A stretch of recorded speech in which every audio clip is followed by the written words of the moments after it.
Welcome to the Cool Lifting Podcast. I'm your host, Theo. This is your co-host, Eric. And on today's episode, we got Deathgrip Derek. That's me. Yep. Owner of our gym, world record holder. Not currently. Yeah. Oh. Previous. Yeah. What are your numbers again, Derek? 881, 400 kilos on the squat. Oh. And then I did 245 kilo, 540 on bench. And then my best competition deadlift is, what's 915? Is that 412 and a half? It's around there. Yeah. I think it's a little maybe more. 415. Yeah, 415 sounds right. Okay. But Well, yeah, we wanted to have you on and we wanted to talk about your programming then Everyone hates my versus programming. now. Because it's just, well, it's different from the norm of what a lot of people on this podcast do. But there's also the aspect of you just lifting a lot of weight in general to where, of course, it should be different. Yeah, In that sense. Like, it's no surprise to me that it's different. That's what I'm trying to say. Yeah, well, I think the biggest difference is it's all like skill based, like something that you're very, very good at, you cannot do nearly as often as something you're not very good at. Mm-hmm. Just like the amount of damage that you can do to your body becomes much different. I don't know, maybe I'm just really bad at recovering as well, but I can't seem to do very much SBD volume for extended periods of time, whether it be low intensity or high intensity. yeah.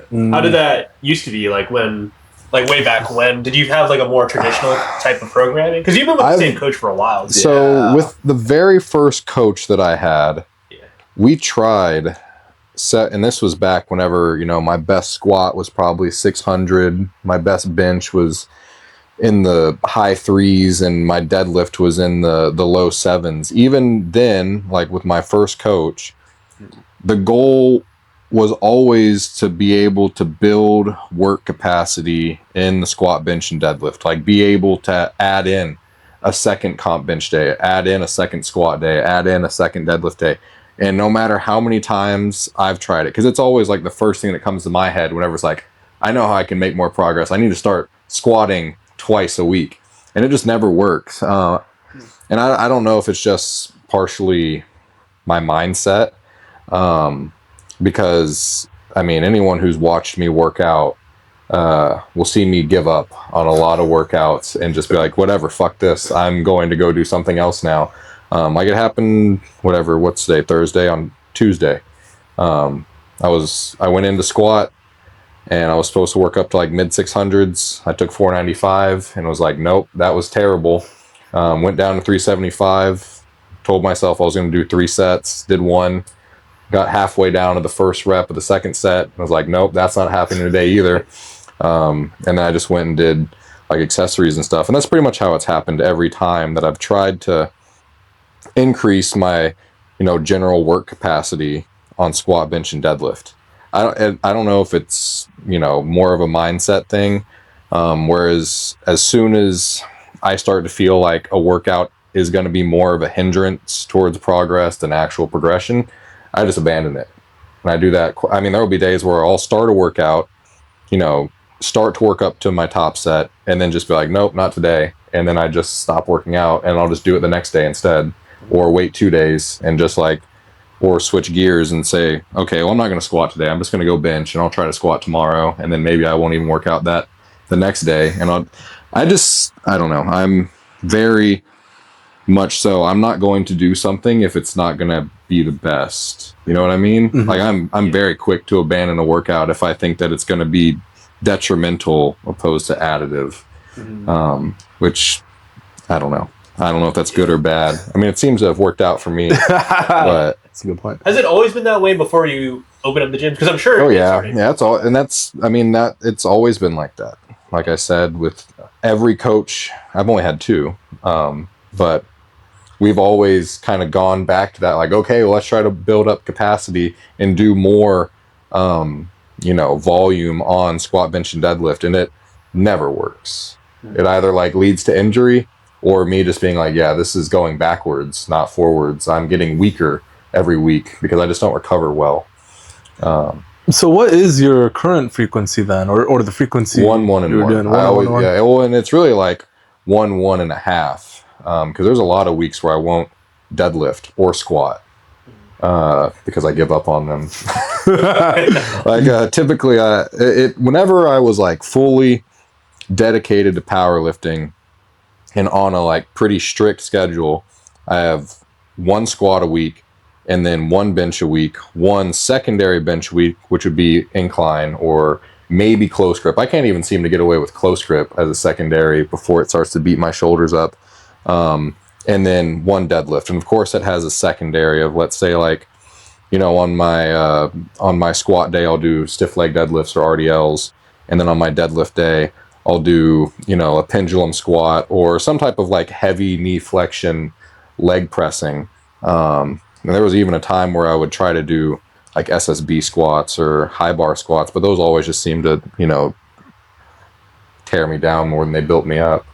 But yeah, and then I typically undulate with my programming. So I'll have 1 week where I have a heavy squat and maybe a heavy bench and then a very light deadlift, if I even deadlift sumo at all, or it might just be conventional deadlift and more of like a, you know, low 80% of my conventional deadlift max. And then the next week, light squat, or I might not even squat, depending on how I feel. And then probably a heavier bench and then a heavy sumo deadlift.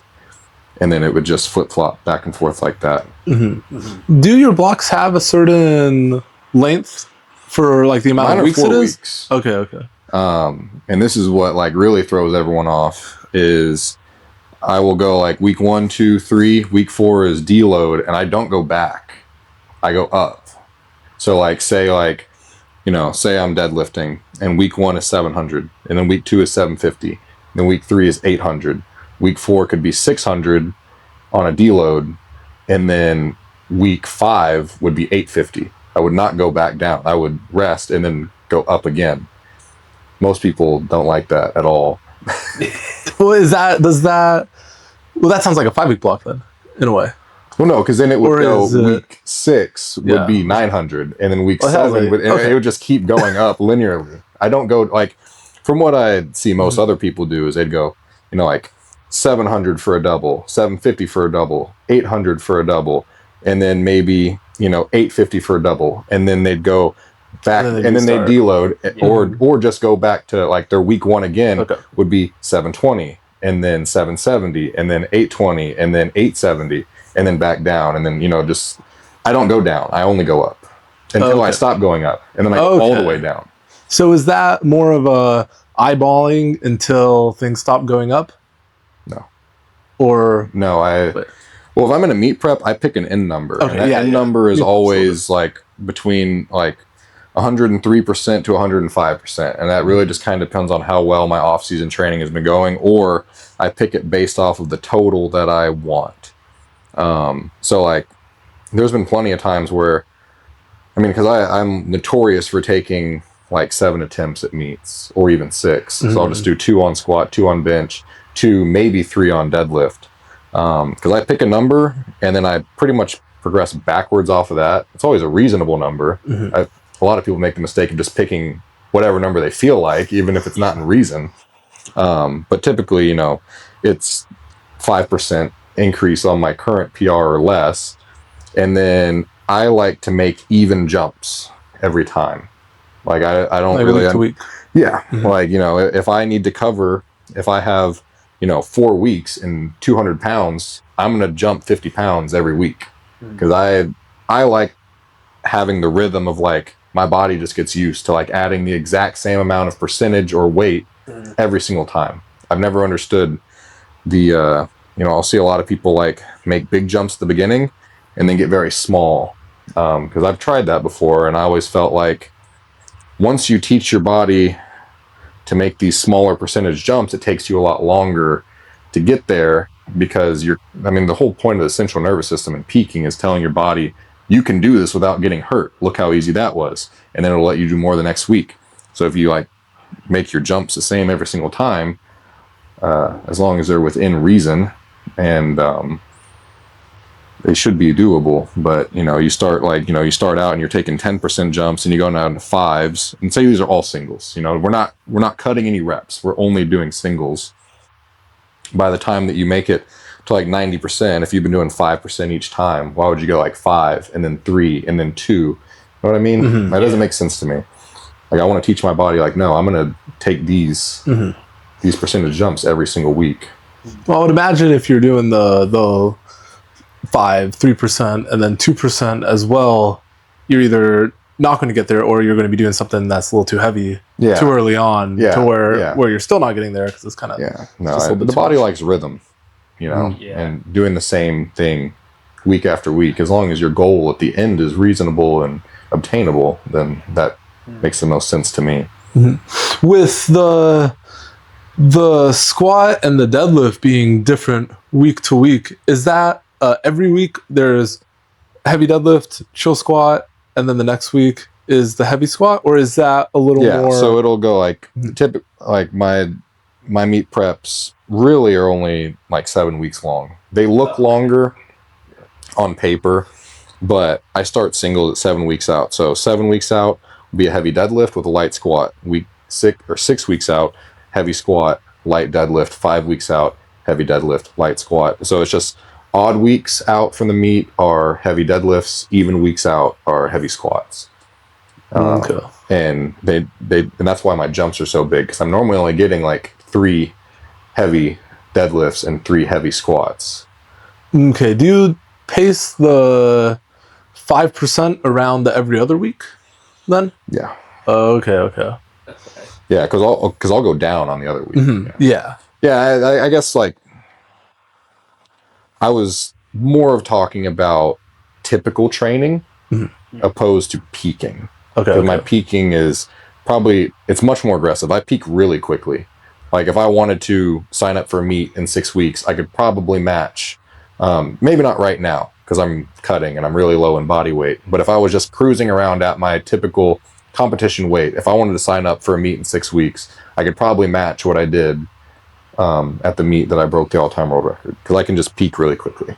I probably wouldn't be any stronger than that meet, but I would probably be able to match it or get very close. Your deadlift's looking pretty good though, but yeah, that's all been like just technique. I've been working on that a lot with Johnny ever since he moved down here.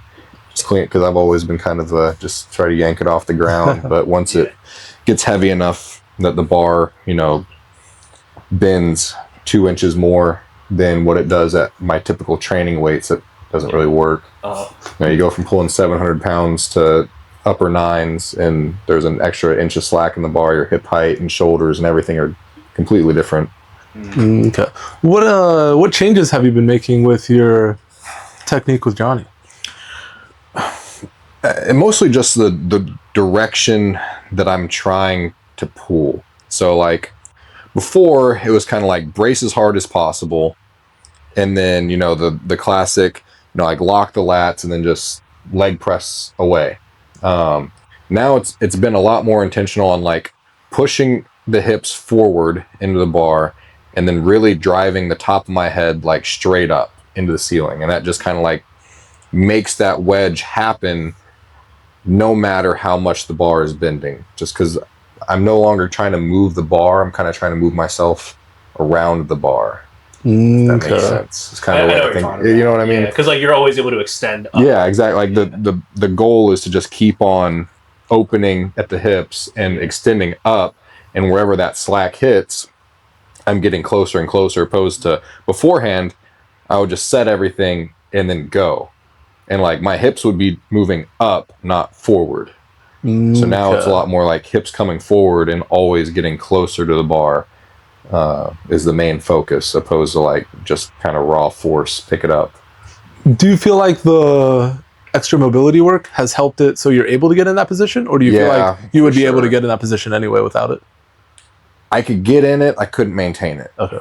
Like, because it's strange. I believe, I'm no kinesiologist, but I believe that it was mostly like really tight TFLs, especially on my right leg from having the knee surgery, and like the outside of my leg doing so much more work than the inside of my leg.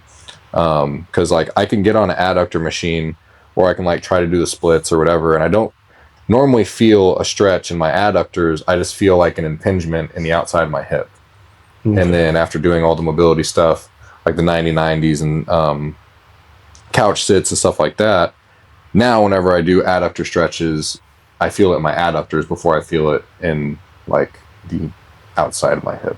Okay. So you're feeling it where you're supposed to. Yeah, I feel it where I'm supposed to. Yeah, because my adductors were more flexible than what my hip was allowing me to do to even stretch my adductor. And yeah, now my hips and adductors are getting beat up like crazy. How do you feel like coming back from the knee surgery has been for you? Because that's a unique case too. It's been strange. A lot of powerlifters doing all that. Yeah, it's been strange. It's confusing because of like how strong the body still is as a system, but how weak it is like individualized. So like, you know, I'll get under a squat and it feels mostly fine, but that's because so many other muscles are helping that I kind of don't realize how weak that quad still is, especially like my adductor and my right calf just shrank up so much that like walkouts got really hard for a while. But then I go and do like a single leg extension and this leg is still 100 pounds weaker. So it's definitely been strange. And then, you know, trying to pace how hard I push the squat and the deadlift to where I'm not doing more damage than I am helping. Because I can do them, but it's just taxing so many other things unevenly that it ends up shooting me in the foot, where it's like, okay, I can go in, I can squat, and I can deadlift, and I can do a bunch of leg press and leg extensions and stuff, but then it makes my hips and my like lower back really tight because it's doing so much more work than what it would typically do, because I'm still trying to use the same amount of weight, even though like one leg is not strong enough, if that makes sense. So like I'll go in and I'll squat, and then like my glutes and lower back and my left leg will get super sore because they're doing so much more work to my right leg. So it's like, is it really helping? Or am I just creating more problems because now everything else is getting overworked and not recovering enough? Right. But it's been the balance. It's like, how much can I do without overusing everything else, but I still need to like rebuild this leg and give it enough stimulus to get stronger. What all have you been doing for that specifically then? Has that been more accessory work based? I've always done primarily accessory work, but in all honesty, nothing specific, which is probably why it doesn't seem to be progressing. Cool. I'm like the worst person to ask about any type of rehab or, you know, prehab or anything like that, because I don't do any of it. I typically just walk into the gym and if I'm squatting, I just start squatting. I walk in, I just get the bar. It's been very recent, pretty much the last month, that I finally started to like do the stretches and stuff like that. And I didn't ever need to until I had the knee surgery. I think just like because I was using one leg so much more than the other, using my hips so much more than my quads, that's why my like hips and lower back and stuff got so tight. But I never needed to before surgery. Probably wouldn't have hurt, but I'm not a good person to ask for like tips on recovering or doing like prehab or rehab for stuff, because I don't do any of it. I'm very lazy. Well, now you're doing it, but is for the deadlift specifically, was that more so the mobility work to try and improve the deadlift, or was it more so because of the... It was to improve the deadlift, and it's definitely been helping like in the other aspects as well, because now whenever I do like an adductor machine, I actually feel it in my adductors, and it's made it easier to do leg presses and things like that, because now my hips can open up and I'm not putting like quite so much emphasis on like ankle flexion, because now my hips have more flexion. So it's helping in general, but the main goal of it was improving deadlift position. Okay. I didn't really care about the rehab part. What about for squat? You feel like you need any more mobility with that, or that's more of a knee part? Yeah. We're getting that. No, or anything like that either. No, I've always had to shift though. Oh. I don't know. I try not to ever mess with my squat, because like my squat has always just been good. Like I've never had to learn how to squat. I'll go through periods of time where my squat feels terrible or where it sucks, but that's normally just outside fatigue or, just too much fatigue. It's not like an actual technique issue. So I never mess with my squat because it works. And like, it's always there when I need it. Like I'll have terrible off seasons where I like barely squat. Like most of my squat work is in like the 500s, even though I squat almost 900. But as soon as I like need to squat, my body always cooperates. So I just don't mess with it. What about bench? You ever mess with that one? Oh yeah. I finally figured that out a couple years ago, and now it's been great. For that, it was just like all thoracic extension. Yeah. Like once I figured out how to like raise my rib cage really high, I put 50 pounds on my bench in like one prep. What about the incline work? Oh, I just like incline. Yeah. I don't think that my incline like is a key to benching a lot. I mean, it probably helps just because I can do a lot of weight on it, and it doesn't seem to beat up my shoulders like if I were to do the same weight but flat as a secondary day. But it's not like the secret or anything. It's just one of those. If you have something that you enjoy and you can constantly progress it, it's going to help just in general, but not necessarily specifically. Do you do the incline on the same day that you bench once a week, or is that kind of like another? So I do bench, and then I'll do incline machine, and then on a second day I'll do incline barbell with a flat machine. Okay. Yeah. So it's like you're still getting both on both days in a way. Okay, cool. And with your program as well, you did something like a 10-day split. Yeah, I was doing that for a while because I was trying. The whole goal with the 10-day split was pretty much we were adding a fourth compound, which was just the bent over row. Oh, okay. Because the bent over row is just like so taxing that to push it and push squat and push bench and push deadlift was just too much. So then we just extended the week.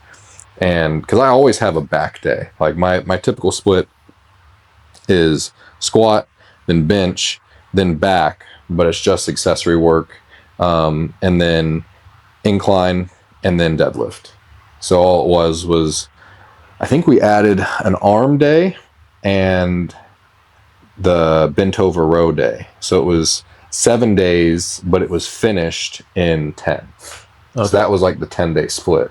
But it was just 7 days, and then I had 3 rest days inside of there. And that was just because I had the idea that like I haven't done bent over rows in so long. I keep on failing deadlifts because of upper back positioning, but I can't do the upper back work without really taxing my lower back and taking away from squat and deadlift. So if I want to do this, I need to extend my week so that I can do all of them, because I can't just add in heavy bent over rows after deadlift or squat without destroying the next day, pretty much. What do you? I don't know. It was a bad test because the whole time I was like opening the gym, coming back from knee surgery, rapidly losing weight. So it's like we don't really know if it worked, because there were so many other variables that negatively affected my strength that like I don't know if that was part of it or if it was just a byproduct of everything else that was happening, that it like bore no fruit. How heavy do you go on the bent over rows? I think I got up to 525 for 2 sets of 5. They weren't very pretty, but they were but they were there. Yeah. But because that was, and the other, like I've gotten like progressively weaker on almost all of my barbell accessories, the better that I've gotten at like my barbell primaries. Like I remember whenever I first started working with Josh back in like 2020, 2021, I was doing sets of 6 on RDLs with 617. I haven't gotten anywhere near 617 on RDLs in the last 4 years. That's just because I'm normally, and that's just because I'm normally so much more taxed after squat or deadlift that I don't have the energy to do that heavy of a secondary anymore. And I used to like do back down squats in the 600 and there's no way I could do that after most of my squat sets now. And I think it's just kind of like a skill issue. Like I've gotten so much better at the top set and the primary movement that it takes so much out of me. I can't go as heavy on the secondaries. That makes sense. What do back downs look like for you? Like, oh, whenever I'm like in prep and I'm like strong, you know, I'll have probably a top set in the mid to high sevens. Let's call it like a double on squat. And then I'll probably have back downs in the low 600s. It'll probably be like a 2x3. Let's call it 600. And then this is the squat day that I've had for literally years. And it works every time to an extent. And then I'll have pause squats at like 550. And then I'll have 1/1/4 squats at like 475. Okay. But that's also gotten progressively weaker. Like, like there was a point in time where my back down work was like 650, and then my pause squats were like 585, and then my 1/1/4 were like 535. And I haven't gotten anywhere near that in forever. But back then my top set was 700, and now my top set is like 850. So it's just like, you know, the amount of fatigue that is accumulated on set one has seriously subtracted from all the subsequent sets. And how are the 1/1/4 squats? Like, why don't you just do another set of comp squat? That's something you don't ever see any of the tested people doing. I don't know. It's just. But I've seen you do them at Imperial / Iron Cowboy, and I was like, holy cow, this guy's going crazy. I mean, it's just the old time under tension. It's like, oh, I'm going to spend more time under tension in the hole.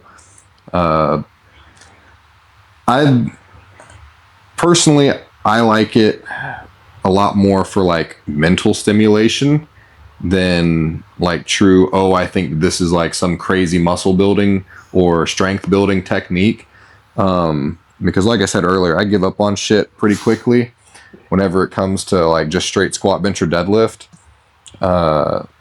So if I can have a goal to chase because you put like another hurdle in front of me where I don't have to chase it based on sheer load, it makes it easier for me mentally to still feel okay with doing it. Does that make sense? So like, let's say I just squatted 800 pounds and then I'm doing back down squats at 500. Feels pretty stupid. You know what I mean? It's like, the big gap. It's like I just squatted 800 pounds. Why am I like, and then of course, like those 500 pound squats feel really crappy because I'm tired, and I don't know. I'm very much so like my body will work as hard as it needs to. So like my 500 pound squat will feel infinitely more difficult than my 800 pound squat. Just because my body's like, oh, I don't have to try that hard to do this. But then I do because it's still 500 pounds. So then it just feels terrible. So then I just don't want to do it. But if I put another like, you know, hurdle on it where it's like, okay, well, you're going to go up and then down and then back up.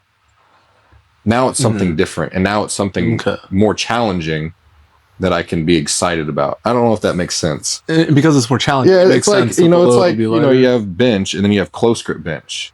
And it's like, I know I'm not going to bench the same on close grip as I am on comp bench. But if I can hit this, you know, 10-pound close grip PR, what does that mean for my comp bench? It's kind of that logic. Where it's like, if I can just become okay with doing this much lighter weight and it's still feeling hard, but still feeling like I'm making the same amount of progress, if not more progress, because I'm doing something harder and progressing that instead. That's kind of my main purpose for liking them so much. Was it your idea to have that in the program or your coach's? No, my coach. That's like day one bread and butter Josh Bryant program right there. And then after that I do almost nothing. So like it'll be like all those different squats, comp squat, pause squat, 1/4 squat, RDLs, and then like maybe calf raises and go home. Okay. Does he program a lot of accessories for you? Or is that just like a you thing? He does. Yeah. I mean, I give a lot of input on what accessories I want to do. Because Josh is extremely flexible as a coach. I typically give him what I want to do and I let him progress it. because he's got a lot of oddball stuff that he really likes. And a lot of it takes way too long to set up. Like all these different like a setups. crazy variation. Yeah, and it's like, Josh, I just want to be done with this workout. I don't want to spend 10 minutes setting up each exercise to do.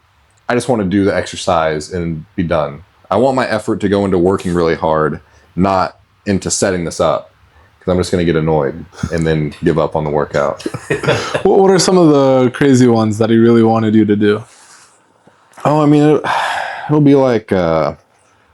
and they're not that crazy, but just like medium crazy stuff with like bands and chains, like, you know, like pre-potentiation training where he'll want me to like do an SSB squat and then immediately do a broad jump and do that like 5 times every 45 seconds. And it's like, Josh, somebody like do a set of 5 on squats and then I'll go deadlift. Like or like let me warm up doing leg extensions, like, you know, and I'll just try to do them at max velocity or something. I don't need to like be setting up SSBs and broad jumps and I don't know. It's just you got the turf for all of it. Yeah, I know, but I don't know. It's been so long since he's given me that type of stuff, and I mean, it all has a rhyme and a reason. You know, there's studies behind it, or you know, he's worked with people where that has been the key for them. But very simple things work for me. So I don't want to do anything complicated if I don't need to. It's like this same thing has worked for me for years. And until I have to change it, I'm not going to. Do you feel like besides the knee surgery and opening the gym, you were very much doing the same thing over and over and over again without making changes? Yeah, pretty much. I mean, small changes. Change from one leg press to a hack squat. Change from, you know, this incline machine to incline Smith machine. Change from dumbbell bench to incline Smith machine shoulder press, you know, very small things like that, but no like major programming changes. I have done pretty much the exact same thing for years and gotten better and worse at it. You know, better at top sets, worse at secondaries and tertiaries. Yeah. Well, do you do any tertiaries? I mean, like tertiaries is like variation wise, yeah. You know, what falls in that category for you? Oh, I'm just saying like bench. And then let's say incline bench, and then like tricep extension. Okay. You know, like smaller muscle groups. Like just keep on taking out the amount of compound you're doing. That would be like a tertiary group. Okay, that makes sense. Not a specific third bench day, like as y'all would use the word tertiary. Yeah, I see what you're saying. Okay. What else is there? With your accessory days too, how do you do that? Do you continue to have that go up week to week to week? Because with the SBD, it's at least with the spine that's always the goal. Is I mean, I'll have the same accessory for, you know, pretty much as long as it is progressing. So let's say I start out with a T-bar row, and I'll start off with 3 plates, and the next week I'll do 3 plates and a 5, then 3 plates and a 10, until I get. And you know, let's say we're starting off and we're doing, you know, 8 reps, there's going to be some sort of progression. Either it's going to be the amount of weight, the amount of reps, the amount of sets, or the amount of time rested. So like either one of those things could be changed. You know, first week, 4x8, 3 plates. Second week, 4x8 and 3 plates and a 10. Third week, 4x8, 3 plates and a 20. But then that week I only get 7 reps instead of the 8. So then we go and we do 3 plates and a 20, and then we do 5 sets of 7. And then the week after that, we go down in weight and then up in reps. And, you know, you just play around with it until it's like, okay, pretty much everything we're doing here is not progressing. You know, we make it 16 weeks of now we're doing, you know, 6 sets of 6 with 3 plates and a 35. And no matter what we're changing, you're still getting a total of, you know, 36 reps. No matter what rep and set scheme we do, let's change the exercise now. Now, instead of T-bar rows, we're going to go to neutral grip pull downs and start all over. Do it again. Okay. Is your programming weekly? Yeah. Okay. Do you do the squat, bench, and deadlift and have that go until it goes? But then with the accessory stuff, you know, you can kind of keep it going a little longer. Do you see that as do you reset that whenever the SBD gets reset, or do you continue to have that go while this SBD has gotten reset? It depends. I mean, like, I don't think I've ever not had a leg extension in my program. So that, I mean, things like that kind of run independently. Like if let's say because typically as my SBD goes up, my accessories come down. Like if we're talking in a peaking sense, like, I might start out doing 4 sets of 8 at, let's call them all 85% of my accessory 1 rep max, just for, shits and giggles. And, I'm doing 75% on squat, bench, and deadlift. As the squat, bench, and deadlift goes up to 90, then those accessories go from, 4 sets of 8 at 85% or whatever I said, down to 2 sets of 8 at 70%. So they kind of form an X. One goes up, one goes down. Yeah.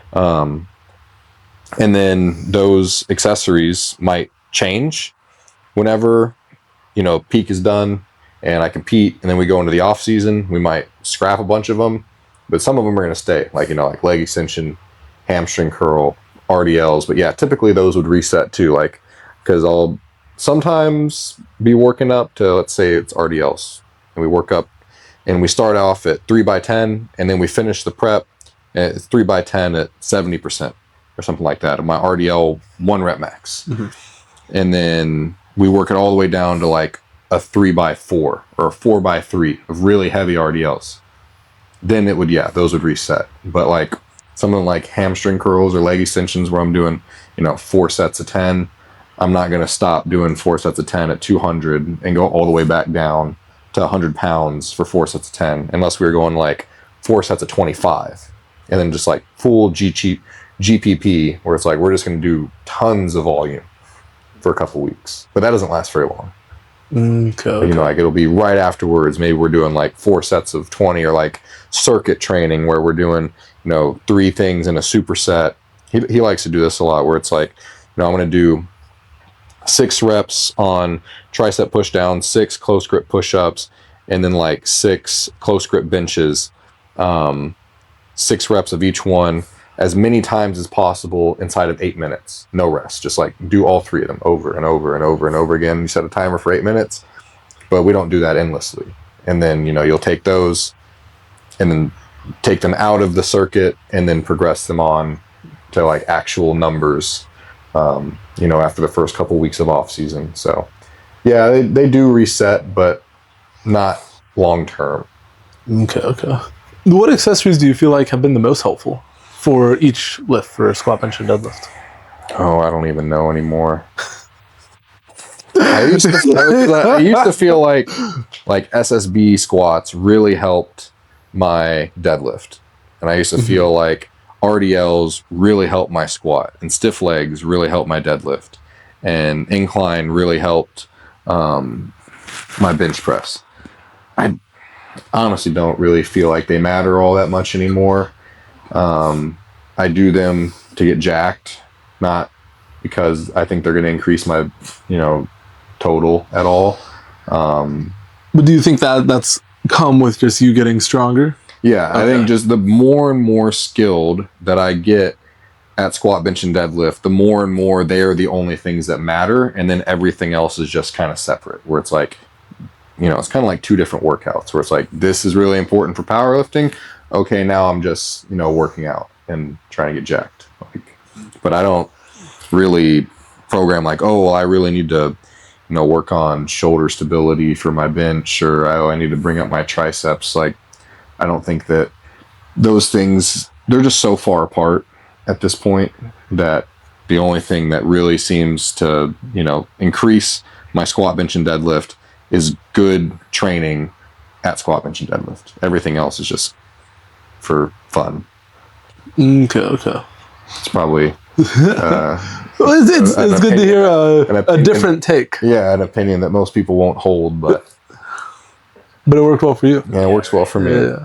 I mean, I think that makes sense. As you have gotten stronger, the variation stuff doesn't work as much. It's all just like, how good are you at, muscle recruitment in this specific pattern, like motor pattern. It's just like, if you can get really good at that, it's the only. I mean, like there's just so much of a difference between an 880 pound squat and then like a 150 pound leg extension. Like I just don't think that 150 pound leg extension, like if I didn't do them, would I probably get weaker and smaller? Most likely. But like my intention with them is not like, oh, well, if I can get my leg extension from 150 to 170, then I'll be able to put 10 pounds on my squat. Like I just remove the two from each other. It sounds like your programming is very similar to what it was in the past, which makes sense. It's exactly. But as you've gotten stronger, do you feel like you've ever needed to add in, like maybe you do hypothetically like 4 sets of squat, but then like half are variation and half are comp squat. Could you see yourself taking out a variation set and then replacing it with a comp set? So I've tried that, and that's just been that's the what no-no. leads to the like just overtraining. I overtrain very quickly, and I don't even do RPE stuff. So it's not even like it's me picking the percentages where it's like, oh, I came in and I was supposed to do RPE 8, and I had a range of 700 to 730, and I picked 730, and that was too heavy, and I should have gone with 7. Like I have an exact number on my program, and that's what I do. Is that based off percentages? Yeah. Okay. Is that based off training max percentages or? Well, I mean, typically for a prep, it's based off of max. Okay. If it's off season, it's based off of a training max. Okay. I'll take 10 to 15% off of my true 1 rep max, and then doing. So everything's like a little more sub max. Yeah. During the off season, is there anything that you really try and push during the off season? Since we're going off the more sub max, just like GPP. Like just high amounts of volume, and I still try to push high amounts of volume on squat, bench, and deadlift. But the stronger I get, the less doable that becomes. Or I can do it, but for a very short period of time before I start not recovering and getting hurt. I guess with the deadlift being a little bit more efficient of recent, do you feel like it's? Yeah, definitely. Well, the other thing is like it's hard. For me, it's always been hard to train like deadlift, because it's hard to do a bunch of reps hook grip. But I have never been able to figure out how to use straps and replicate my comp deadlift. Like I deadlift better without straps than I do with straps. And if I'm doing, let's say I do a top set of like 2 or 3, and then I have 3 reps that I did without straps. This is the motor pattern I'm training. But then I'm going to go do a 3x6 with straps on. I'm training completely different movement now because I'm not in the same position. It's like now I have 3 reps that were like true to what I'm trying to progress, and I have 18 reps that are something different. And that's always been the struggle. It's like, yes, these reps might make me stronger, but they're also detraining my movement pattern. And I want this movement pattern to be good, not this one. This one means nothing. So that's always kind of been my struggle. That's how I feel with straps too. Except it's like I feel like I'm training a different movement. That makes a lot of sense too. It just feels worse for me. Oh, that's a good point too. There is that as well, because it's very bam. There's a lot to it, and with straps, can you even do that as well? That's the other thing, is like you're changing 2 things, and that's why I've had so much trouble. Like I've gotten much stronger since I pulled 900 for the first time in either October of 21 or it was 21, because it was like right around the time I got married. I pulled 900 pretty easily then, and I've had so many high 800s and low 900 pulls that were so much faster and easier than that, but I've never been able to like consistently pull in the mid to high 9s because the bar bends, and then the hip height changes, and then because the hip height changes, the distance of that the bar needs to be from your shin changes. So then like it's very hard to train for 1,000-pound deadlift at 700 pounds because it's just not the same position. Yeah. Like it's definitely more difficult to deadlift on a stiff bar muscularly. It's harder to deadlift on a deadlift bar, like movement pattern wise, because it's just so hard to. And I mean, the stronger you get, the more it bends, of course. But you would think a lot of people would say it'd be easier the more the higher the weight gets, because of the more it bends. Yeah, in theory it is, and if you're a really good deadlifter, I do think it's easier. Like if you're someone who is not me and doesn't just try to yank it off the ground, and you're someone who, you know, is really patient and technical, like, then like, you know, if you're getting that bar bend, you can just consistently push your hips closer and closer and get more upright, then yeah, it probably is easier. That's not really how I deadlifted in the past. I'm more just kind of, I have a much narrower stance, and I just kind of try to yank it off the ground. I'm trying to change that. That is a good point. Like most of the people who I feel like have the most success, they're already open and they're just like able to leg press and they're already in their vertical position. Yeah. So I mean, because I pulled 880 on the stiff bar, and it definitely felt a lot harder than a lot of 880s that I've pulled on a deadlift bar. I feel like that's pretty up there, compared to the deadlift bar. Yeah, that was like, I think that was like Christmas Day or something. Hadn't been peaking or anything. It was a couple months after I opened Iron Cowboy. But I was definitely strong at that time. It's not like I was like weak and like, oh, I was able to do it on my weakest day. Mm-hmm. Like I was strong around that time. But yeah, and then I trained on the stiff bar for like 4 or 5 months, and it's definitely more difficult to do the deadlift, but it's a lot easier to train the movement pattern, because like every single week I could just wedge at the exact same spot, and then I got to a point where the weight was heavy enough that whenever I went back to the stiff or the deadlift bar, like I wedged in at the complete wrong spot, and I was like, okay, so like even though that was better for like training muscularly for the deadlift, I just completely messed up my deadlift technique again.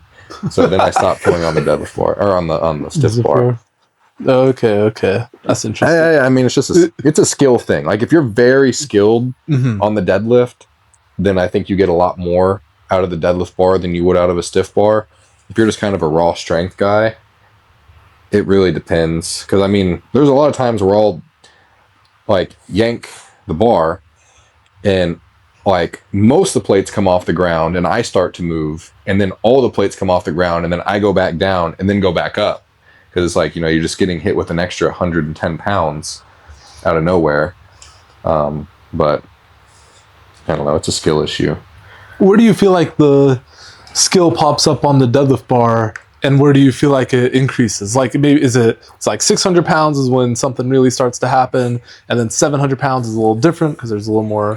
No, it's how do you feel? I mean, it depends. If you're talking like kabuki, like the kabuki bar, which is the one that I've always had the most issue with figuring out, because I mean, like, I think you can put like 4 plates on a kabuki bar, and like you have to start lifting up the like side as you try to slide the next plate on. Like, you know, if you put 4 reds on and you try to slide the 5th red on, so to go from 485 to 495, there's already enough bend in the bar that you can't just slide a plate on anymore. So I mean, with the kabuki bar, it really starts changing at like 6, 7, 8, 9. It gets a lot more dramatic around like from the 8 to 9, and then like 8 to 1,000 is completely different feeling. But on a Texas, it's a lot like more mild. What do you mainly pull on?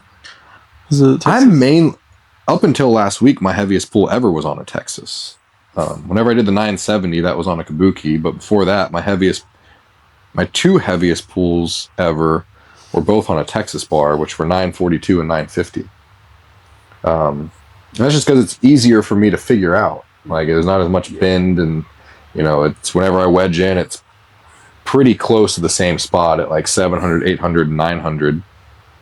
But yeah, the kabuki bar is definitely much more bendy and gives you a lot more than like the Texas does.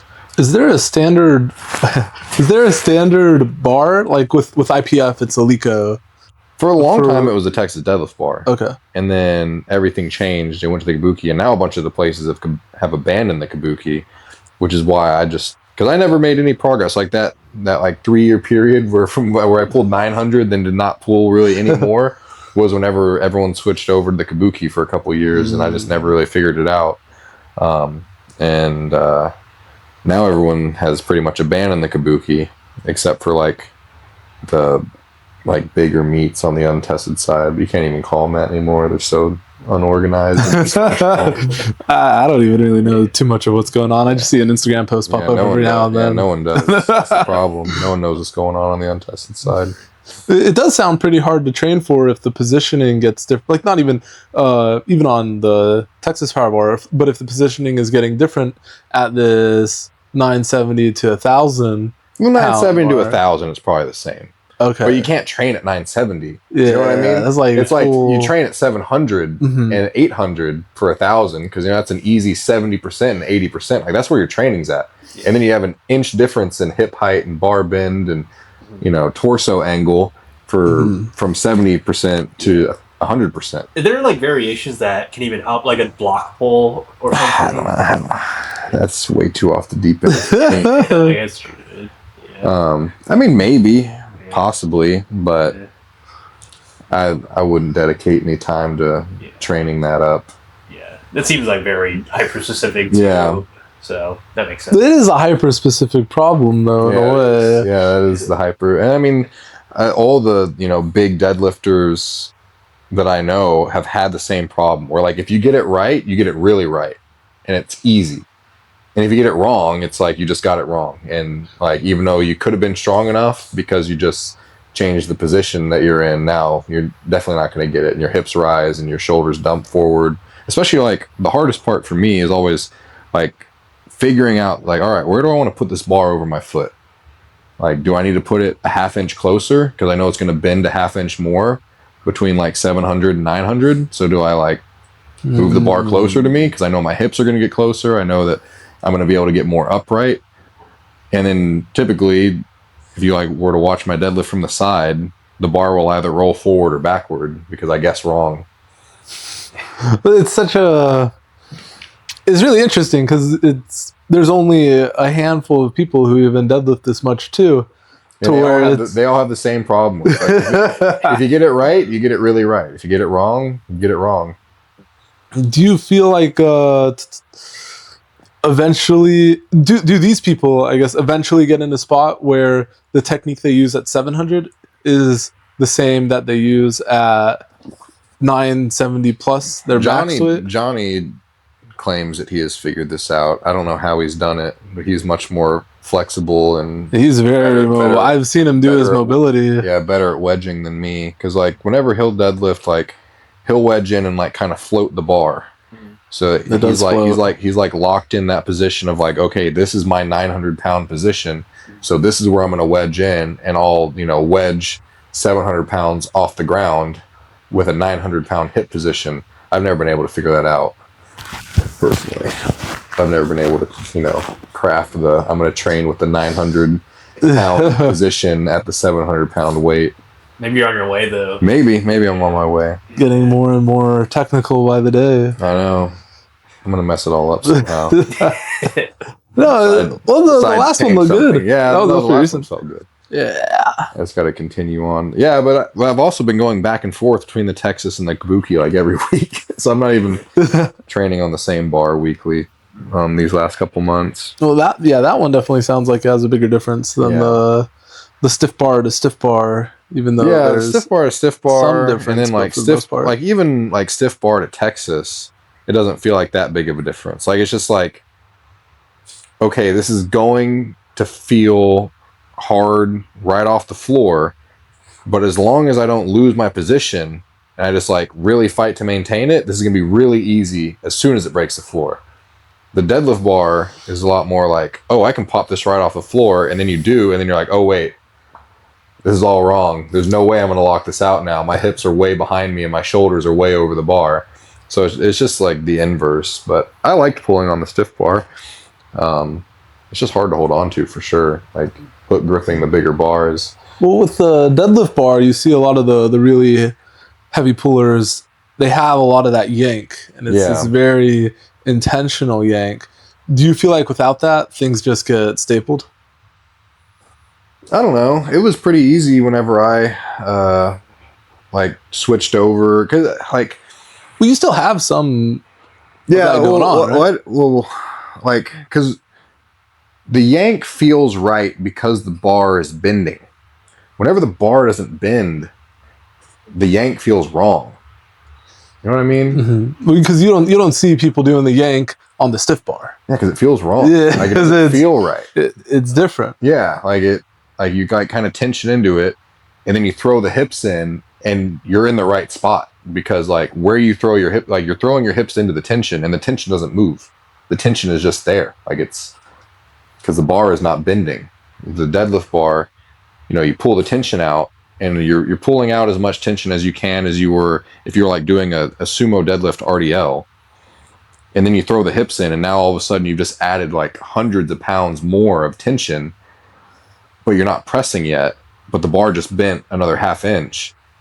So it's like, but now also you have to like get your hips forward at the same time. But whenever I'd pull in the stiff bar, it's like, okay, I get the tension, and then I drop the hips, and it's like, okay, there's no more bend. Like, this is the position. I need to maintain this and just drive upwards. And it was much simpler, and it's harder. It feels more difficult because you're, a half inch lower than like in torso angle than if you were on a deadlift bar, but it's simpler. Okay. You know what I mean? I don't pull on a deadlift bar. But I see all these big pullers on deadlift bar. They all have certain things that are similar, and then the big pullers on the stiff bar. I don't know, just like whenever the bar bends, it feels correct. It's like what you're supposed to do. Like you have to yank on it because you have to find out how much is it going to bend. Like that's one of the things. Like whenever it's like finding out quickly. Yeah, it's like, okay, how much do I like? Because I'll like yank it a couple times before I start the attempt. It's like, how much is this going to bend? Okay, and also like just like test it. Like, how heavy are you? Like how heavy are you going to feel today? It seems intense. Well, awesome. Okay. We can talk a little bit more about the accessory side of things rather than the SPD. Yes. So, you're still a coach, right? Like I know you. Yeah, I do. Yeah. I coach the people that I want to coach now. Yeah. Previously I coached kind of anyone that would hire me as a coach. Now I coach people that I want to coach, which is nice. But it's definitely more difficult now. Just time and energy, but especially with how much traveling I do, especially on the weekends. Oh man, yeah, you're going crazy with the traveling. Yeah. Just take off and drive. I always got to make sure that I get all my programming and stuff done early in the morning so that I can still leave and drive all day. And because by the time I'm wherever I'm at, I'm normally exhausted and have no business like writing people's programs for the week. They're gonna get a bad program if I wait until 12 o'clock at night after I finish driving to write it. Okay. All right. I guess the question I was gonna have is like, is there a difference with how you train your athletes who are tested or untested, or because your training is so unique? It's a lot more skill based. Like, because I train a lot of my people who are untested very similarly to like how you would coach someone. Like they have a lot more squat, they have a lot more bench, they have a lot more deadlift in their program. Like the frequencies are higher, and they have a lot more sets and reps because they're not as skilled. And then I have guys who are tested and are much more proficient, and they train a little bit more similarly to me. Not quite as a lot of people don't like training like how I train, but it's not as much like a difference of tested and untested. It's more of a difference of like skilled and unskilled. Like how much damage do you do to your body on squat, bench, or deadlift? And that kind of depends on like how much squat, bench, and deadlift are you doing and how frequently are you doing it, opposed to like, do you take drugs or not? Because there's a lot of people that take drugs and are horrible at working out, and if they only did squat, bench, and deadlift for like one set per compound a week, would make worse progression than the kids that aren't on steroids and did 3-4 sets a week of squat, bench, and deadlift. So it's more of a skill thing than a tested or untested thing. I think with what you're saying about like how much damage something does makes a lot of sense. Yeah, I mean, if they don't get too damaged, they can maybe do a little more. Yeah, but that's kind of the whole point of working out is like doing as much damage as you A can good amount of damage. with still being able to recover from it. Yeah. I feel like that's pretty in line with how tested people would coach anyway, right? Yeah. Like the more you want to get someone super efficient. Yeah. And then and the more efficient you are, the better you are at, micro tearing muscle fibers. Right. Do you feel like the programming for deadlift bar versus stiff bar is any different with your athletes, or any different with just people using? No, that it's relatively doesn't really similar. change. Okay, is it more so just the top okay, end so skill? if I have someone who is obviously stronger than what their max is on a deadlift bar, I will probably give them a lot more singles than someone who's on a stiff bar and doesn't seem to have that problem. Like I might give them a 6x1 at 85%, just so they can practice setting up over and over and over and over again. But I would do the same thing on someone who was on a stiff bar but was really strong but just sucked at deadlift. If they were like, this guy is super strong, but he just has no idea how to replicate a good position over and over again. So no, not really. It's once again, it's more of a skill thing. Okay. And how skilled are you at whatever bar you're using? With the rep work on a deadlift bar, I guess that just ties into how skilled they are at the rep work on a deadlift bar. If they're able to maintain it, if you're doing like touch and go deadlifts on a deadlift bar, that is definitely going to be easier than a touch and go deadlift on a stiff bar. You're doing, if the bar is already completely bent, and then you're getting to cut an inch off of each deadlift, you're definitely going to be doing less work. So I'd much rather, like, if someone wanted to do touch and go on a stiff bar, I'd probably be much more open to that than someone doing touch and go on a deadlift bar. Do you feel like there is ever a purpose for touch and go on a deadlift bar? I like touch and go deadlifts because I will say that touch and go deadlifts are one of the only ways that I can use straps and still feel like a lot of my reps are like, close to my actual, because my first rep will not be close at all. Like my first rep of like, say I'm going to do a set of 5 will be horrible. But then like, as I can set like my actual hip and shoulder height on the way down, because that's so ingrained where it's like, okay, I can figure this position out once I'm loaded, and I can set it down and then do rep 2 and then 3 and then 4 and then 5, and those all feel much more like my comp deadlift. So those actually, I do like the touch and go deadlifts for that. But like I said, then you're kind of doing an easier deadlift, because if you're like only touching the last plate, then you're not really getting the full range of motion. Do you feel like it's kind of like a block pull when that happens? I don't know. I have only ever done conventional block pulls, and they were so much harder than off the floor for me. Like I think I was doing like a 3-inch block pull, like it was like there, and I was pulling like 100 pounds less than what I would pull off the floor. Because it was just like a completely different position. Like it just felt so foreign. I had no idea where to set my hips. And I tried it for a couple weeks in a block, and like it was not working, so I just pulled it. But I've never done a like block pull block or multiple blocks in a row where it was long enough for me to ever adapt to it. I'm sure that if I like tried over, I could probably pull another 100 pounds. But just it was something that I never tried to become skilled at because I didn't see the point. But it might be useful, but I don't know. Okay. Just a different case. Or it might feel kind of similar, but I wouldn't know what a block pull felt like to be able to tell you. Okay. It's well, I'd imagine it's definitely different with the deadlift bar. It sounds like the making sure the hips properly get set really, really matters. Yeah, having your hips at the right height is the like key.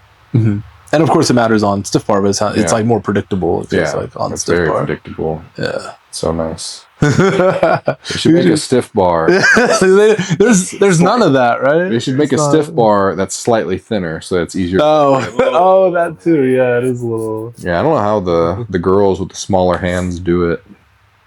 I don't know. Hook grip a stiff bar. Seems my really. girlfriend does hook grip. I'm like, how are you doing that? Yeah, it seems really difficult. Yeah.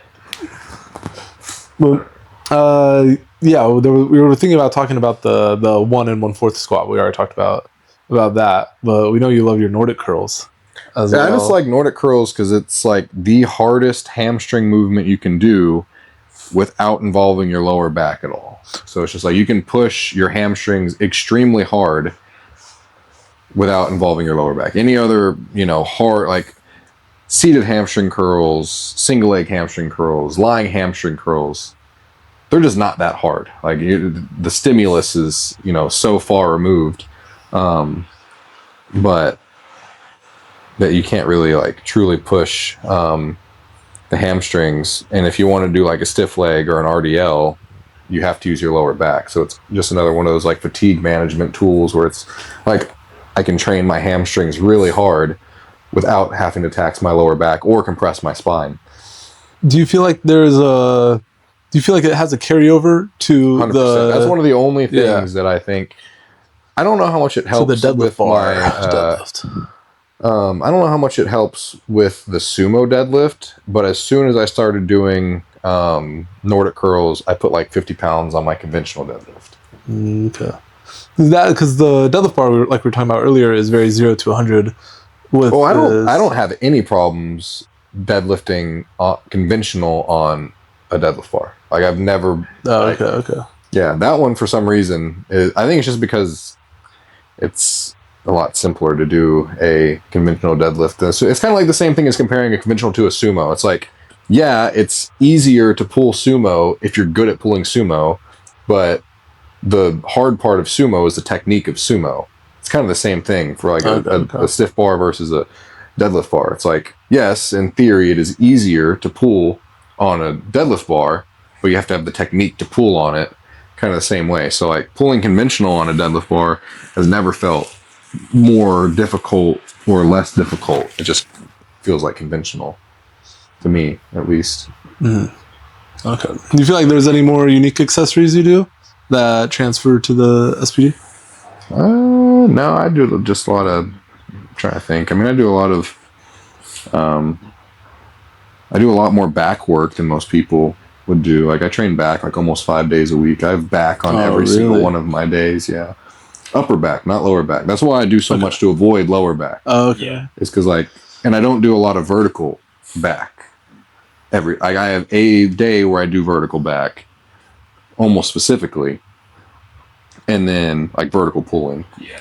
And then on my secondary, like the incline bench day, I normally have more vertical pulling, but like horizontal pulling, I do almost every day. Like I'll do rows, like chest supported rows on my bench day. I normally do at least one chest supported row on my squat day. I normally do chest supported rows on my back day. I normally do more vertical pulling on the back day, but I still do chest supported rows. And then on my deadlift day, I also do some sort of rows. That makes a lot of sense. We got like some of the best back rows at Imperial, to be honest.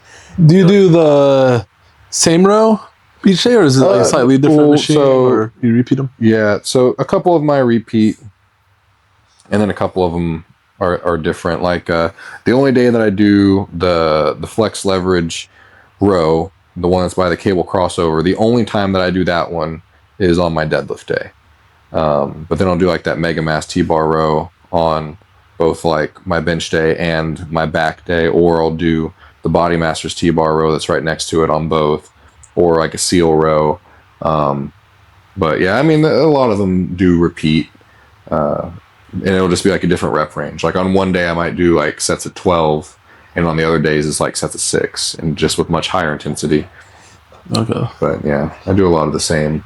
The flex one really hits the upper back like crazy. I love that thing. It's intense. But with one more question about the Nordic curls though, do you feel like there's a difference between that and the GHR? Oh, it's so much harder. Really? Yeah. Just because your leg is less supported. Like on the GHR, the more your thigh that you put, you're extending this lever. Like, if the lever starts here, it's going to be twice as easy. And, so the more the more distance that you have from wherever that like lever is or starts, the harder it's going to be. But they're so hard to do that like you have to start somewhere. So like if you start and you're starting with your feet like pretty far back on a GHD, and then you progressively get them closer to where like your shin is what's on the big pad and your knee is kind of hanging off, then it becomes the same thing. You know what I mean? Yeah. So like you just kind of like start with like a lot of your leg on it, and then you just slowly progress it by bringing the pad farther and farther down your leg. Okay. But no, I think everyone should do Nordic curls. They're so ridiculously hard. I see a very small handful of people doing them at. Yeah. Well, and I don't know. There's a lot of studies on them as well, because they're one of the big things that like professional athletes do a lot. Yeah, I've heard about that. Sprinters and football I've heard about players, sprinters, and soccer players. Like they're like amazing for preventing hamstring injuries, and it's one of the only ways that you can like truly train like the stretch position of the hamstring and stuff like that. So there's tons of benefits from them, but I tell people to do them just because they're very hard. Anything that's really hard and not stupid, because there are some things that are really hard because they're stupid. Yeah. But if it's really hard and simple, it's probably good. What if it's really hard and hard to set up? See, that's not simple. That's not stupid. Fair. All right. Okay, so I guess, we're talking a lot about the Nordics as something that everyone should do. Is there anything else you would recommend more towards like that tested side? I know it's not too much different. Oh, just like I didn't even know this was a thing until, and I know that I guess there's a guy who would get mad at me for saying it. But like I guess that Joey Flex guy doesn't like program accessories or doesn't view them as like part now of maybe our podcast is going to get a lot of traction. Yeah, but like I don't know if that's true across the board. I would hope not. And I assume that it's not. I have seen pretty much all powerlifting coaches that I know personally be programming their accessories, which makes sense. Well, I guess, which is good. Yes, that's good. That's what you want. I guess like my advice would be, don't fall into the trap of like, oh, I'm going to train these specific accessories to build up this part of the movement of a compound. Train accessories that are hard and that will make you jacked, and then you will get stronger. Because I mean, like, kind of like the whole thing with like ease of access. Like the most important things for working out, in my opinion, are like enjoyment, ease of access, and difficulty. And you have to have all three of them, because if you don't enjoy it, you're not going to try that hard. And then things that are supposed to be easy become very difficult because you're not trying very hard. So you have to enjoy it first off. So if you don't enjoy a lot of the accessories you're doing, you're not going to try very hard on them, and then they're not really going to work. And then like ease of access, like if you're trying to do some obscure accessory setup and what you're focusing on the entire time is like balancing or like trying to feel it, you're probably not going to be able to work hard enough for it to do anything. Or if you're just like uncomfortable, where it's like, oh, I'm setting up this, strange movement on this machine that's supposed to be doing this other movement, but I'm trying to use it for this. And the whole time I'm like fighting to stay in the position I want to be in, instead of just doing a movement and being able to put my energy and effort into doing the movement. You're not going to get a lot out of it because you're focusing on the wrong thing. And then difficulty, like it has to be hard. Since owning a gym, I've realized that most people are doing water aerobics on weights. Like they're just moving. They're not actually trying. Like they get on the leg extension and they put on just enough weight where it's like, oh, it's kind of hard to move. And then they do that until it gets slightly harder to move. And they're like, okay, I did that. I'm like, nope, you have not completed anything. Oh, it's essentially a water aerobics. It's like just moving around with resistance and water. It's the same thing. It's like, oh, I just go to the gym and I move around. It's like, no, you're supposed to like try really hard to move around. This is what I like about Imperial. I feel like all the machines there are pretty clear cut. Yeah, to where, I don't like highly adjustable machines. Yeah, there's a few that are adjustable, but for the most part, you just kind of hop on it, load some plates, and go ham. Yeah, you got to have a little bit of both, but I prefer like because there's a lot of machines that I could buy that are like 3-in-1 where you can do like shoulder, incline, and flat. Yeah. No one's gonna take the time to figure out exactly how to set it up, and then they're just gonna assume that it sucks because they didn't set it up for their proper. Biomechanically, it makes great sense, but not everyone is going to be able to figure it out. So then the biomechanics go from okay to wrong. Great for like a home gym though. If you really want to nerd out and learn exactly how to use a machine, that stuff's great. But if you want to throw it to the gym pop and they're just going to get on it and be like, oh, I thought this was a shoulder press, but it's like an incline. I don't like it. And it's like, well, it could be, but you'd have to figure it out. That doesn't really work. And with Imperial too, you've made such a great gym. Very, very nice. We like training there. We've both been making progress there and having a good time. What made you go down the route of being a gym owner? Because especially for you, I feel like you, at the time too, like I could do this online influencer stuff. I could continue to sell programs. I could continue to do all this coaching, or I can do the gym. I live in a constant state of panic that everything will fail at all times, and it was very likely that coaching and selling programs was going to fail before I hit the age of 80. So I decided to stop doing that and figure out something that would be a more reasonable income whenever I'm not. The age of 80 is pretty far away. Yeah, that's what I'm saying. Like if I'm just a coach for the next 60 years, how much can I really bet on that? Like how much can I bet on being a powerlifting coach for the next 60 years? It's pretty unlikely. How much can I bet on, opening a gym, running that for a decent amount of time, possibly, let's say 20 years down the road, someone comes along and wants to buy it, and then I sell it, and then I buy a plumbing company. And, plumbing companies are always going to be needed. It was something that I could buy that was a brick and mortar business that I don't have to be the salesman for. You know what I mean? Like, you are very much the face of the coaching, of Imperial too, but of the coaching, and you're even more the face of that. Yeah. So it's like, if I'm not a top level power lifter, will I still be making money coaching and programming? Maybe some, but probably not as much. And I don't want to be 40 with kids and be like, oh, I have to go to college now. Or I have to go work as a construction worker because I don't have time to go to college. I need to make money right now. So for me, it was all just about planning ahead. Because that's why I buy so much stuff. Because I have to constantly buy things, or else everyone will leave the gym. It's an investment. Exactly. Yeah, it's an investment. Yeah, well, because if you're not improving, someone will come along who is. That's how all business works. Well, especially nowadays, there's so many nice gyms. Exactly. Out there. I always got to be reinvesting and improving, and there wasn't really anything that I could do. I mean, I could, go to school and, for kinesiology or whatever to become a better coach and things like that. But I don't want to go to school, so I could take a bunch of classes and courses and go to seminars, I guess, to be a better coach and sit down and study and stuff like that. But I wanted to open a gym. And the main reason why I did it was long-term stability. This one also sounds the most, I don't want to say risky, but I feel like it is probably. Yeah, out of the options. Because I feel like the other options also were already there and cheaper.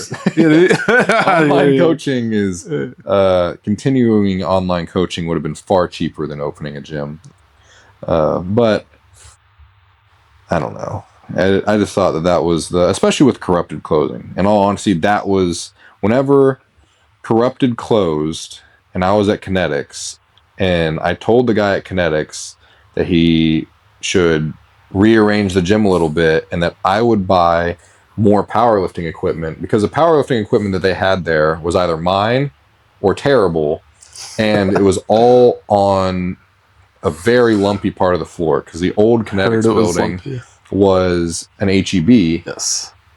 And where the powerlifting area was where the freezers were. So they were all sloped so that, because there were drains underneath. So they could, like where you store meat and cut it and stuff. So you'd wash the floor, wash the tables, and it would all drain out. So that's why it was so lumpy there, was because that's where all the freezers were, so all the drains and stuff. And I was like, if you rearrange this in any way to where this is not here, and you spent, I don't know, $15,000 on a couple more TSSs, some bars, and like 2 sets of kilo plates, you will make all of that money back in 2 months with all the people that are going to be leaving Corrupted and would be coming here, right down the street, 3 minutes away. And he didn't want to do it. And then Corrupted closed, and then some stuff happened between me and the owner of Kinetics, so I left there and opened Iron Cowboy. But yeah, I mean, it was kind of, I somewhat had my hand forced by not wanting to be at Kinetics anymore. But I'd already been thinking about it for a while. I was trying to figure out what I wanted to do. Part of me was going to go back to school. But I figured that I would try this first. Yeah. This is what about? I should still probably finish going back to school. Yeah, Imperials do well. It keeps going. It'd be a good thing to do. But with Iron Cowboy, I think it's interesting how you went with the small location and then upgraded rather than maybe going with like a medium location. Yeah, well, I'm not a gambler is the problem. And it's now bitten me in the ass twice, because I should have gone bigger with Iron Cowboy and I should have gone bigger with Imperial. And that's part of why I'm like so stuck right now. It's because I kind of have like a couple options ahead of me. And one of them is another kind of medium increase up to like 12,000, which would double the size of the gym floor. But that's not that much. I was going to say that sounds like a big increase. You're saying It medium does. increase, double. But that's double of like very. So if you're thinking of the machines, then yes, that's it's a lot. But if you're thinking of doubling the gym, but then adding in 3 times as many bathrooms, doubling the size of the posing room, doubling the cardio equipment, doubling the cable crossover, doubling the dumbbell area, doubling the regular squat racks, the regular bench presses, probably making the turf bigger, all of a sudden there's not that much more room for more machines. It's like you always find room. Yeah, I do. Because for me to double the size, I would need to double a lot of the basics, like cable crossovers, squat racks, treadmills, bathrooms, lobby, like all that stuff becomes much bigger. And that's where the issue lies, because like right now the front office space where I have my office, posing room, bathrooms, lobby is 700 square feet. If I wanted to have, you walk in and you have like an entrance area, kind of more like a typical gym, like say a Lifetime Fitness, where you walk in, there's a big front desk. Mm-hmm. And then you have like your offices, and then you have bathrooms that have, 3 toilets for the men and a urinal, and then like 3 or 4 toilets for the women, and then also like a changing room for each, or enough room for them to change. And then you also have a bigger posing room that goes from 700 square feet to probably 2,000. So like we're in 7,000 now. If we go to, if we were to go to this 12,000 square foot spot, then that would go, take it from 12 down to 10. And then, you add in, I don't know what, I got, let's see, it's about 26 feet at like 5 foot. So 700, and let's call it another 1,000 square feet of cardio. That I have 1,000 square feet now, and then to add another 1,000, which I think would kind of be the minimum. Because right now we only have 4 treadmills. I'd really like to have like 10. We have 2 Stairmasters. I'd like to have like 4. I don't know if I would do more ellipticals, but I'd probably want some like regular bikes. So now you go from, 1,000 square feet of cardio to another 2,000, 2,000. So now we went from 10 down to 8. And then, another cable crossover, same deal. We're at 1,000, go 2,000. So now we're 8 down to 6. The powerlifting area is 70 by like 18 or something like that. So that's another like 1,700 square feet. So what were we at, 6? Now we're down to like 4. And then we haven't added any more, if I had spaced everything out the same as it is currently, but, doubled the dumbbells and then the regular squat racks and the bench presses, we only add like 2 to 3,000 square feet, which isn't much. Okay. So it disappears very quickly whenever you add in the really big stuff. Like, for one machine, if I kept the same amount of dumbbells, same cardio, same, then I would be able to add 74 more machines that are the size of like your regular, like chest supported row, just like a T-bar, like a smaller machine. And then like a big leg press, which is like 10 feet by 8 feet, I'd be able to add in like 44 of those. So that's a lot of machines. But the problem is I have to add in a lot of basic things. And that takes away very quickly because those all need a lot of space. How many square feet would you want then for the dream setup? See, that's the other problem is where I go back and forth because I'm looking at 12 and I'm looking at 17. I just worry that to be at 17, I would have to run a gym that I don't want to run. I'd have to become much more commercial. Yeah. And I want to, because the place that I was looking at, like just the rent on the place that was 17 was going to be like $23,000 a month, which is insane. Like that's a huge amount of overhead, and that's just rent. And then I gotta, pay the electricity bill for that many square feet, which is going to be huge. That's probably going to be another like $2,000 to $3,000 a month. I'll have to have way more expensive insurance. I'll definitely have to hire staff. So like then, like to run a place that big, I'd probably be spending like $35,000 to $40,000 a month. That's at the current prices. That's like 600 to 700 members that I would need to add immediately to keep the same profits that are there now. And there are not 600 to 700 more power lifters and hardcore lifters in this area. So I would have to add those people that are more generic commercial gym goers, and I don't think I want them. Okay. You know what I mean? I like the community. I'd rather it stay smaller, but then that's the problem is like, okay, well, you stay smaller, you stay as a tighter knit community, but then some big, millionaire comes in and opens a place like Alpha Land. I heard then it's very hard to compete because they're 5 times the size of you, and they have these huge posing rooms and saunas and stuff and basketball courts, and it's like, damn, well now I really can't compete with them. But whenever you're like 20, it's like, oh, this place is still really big, what's the difference type of thing. But it's like there's a very big difference between like 11 and 30, but like 20 and 30 is not that big of a difference. I heard Absolute Recomp's Houston location is going to be in Sugarland. Well, yeah, and that's one of the things where I gotta decide how do I want to try to compete. Because I don't think that the people that come to Imperial are the same. I mean, of course I'd lose people to them, but I don't think it'd be everyone. I don't even think it'd be the majority of them. But it's just like, how do I compete with them but still be the gym that I want to be? Is kind of the line that I have to find. Because I don't, like, I've lived in Sugarland the last 8 years and have done fitness as a career, essentially, and I don't have a membership to Alpha Land. Just because, like, that's not my cup of tea. Like, it's a great gym. It's got tons of stuff, and it's honestly worth the price that it is with how much stuff they have. They got three gyms, volleyball courts, basketball. Like, if you're going to use all that stuff, if you're just interested in, like, fitness in general and luxury, that's the place to be.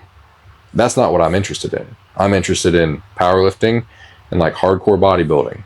So like for me, it's more of just kind of like the group of people that are at that gym is not the group of people that I want to train around. What we have at Imperial, that's the group that I want to train around. So it's like, I think that the people that we have at Imperial, if they were going to leave and go to Absolute Recomp, they would already be at Alpha Land. That's a good point. Yeah. You know what I mean? Like, that's why we're all here and not over there. But Absolute Recomp is definitely different than Alpha Land. In just the way that, like, I think that Alpha Land is definitely more, to me personally, aesthetically pleasing and classy. Like, you walk in there, it's like, oh, this place has class. Like, it's very well done, aesthetics-wise, and it's very nice. I personally don't like the way that Absolute Recomp looks. Like, I'm not a big fan of the neon lights, and this is not my thing. It looks expensive, but there's a difference between expensive and classy. You know what I mean? Yeah. Like, I personally, and I know that they have multiple locations, and there are a couple of their locations that I do like the way they look, but the ones that they constantly promote, which I think is the Fort Worth one, and then the, what's the other one? Las Colinas. Yeah, that one. Yeah. Where it's like very aggressive with like all the red lights. That's just not, I don't find that appealing. Yeah. Me personally. Like the OG location. Yeah, I like the OG location. What is it, North Richmond Hills? Yeah. I like the way that one looks. Because that's just more of a, it's a nice looking, higher end gym. But it's not all the crazy. Because I don't like the way the EOS looks either. Or that amped place. Like, it's just like, it's just like a lot of neon lights and LEDs, and I don't know. It's just not my style, not my thing.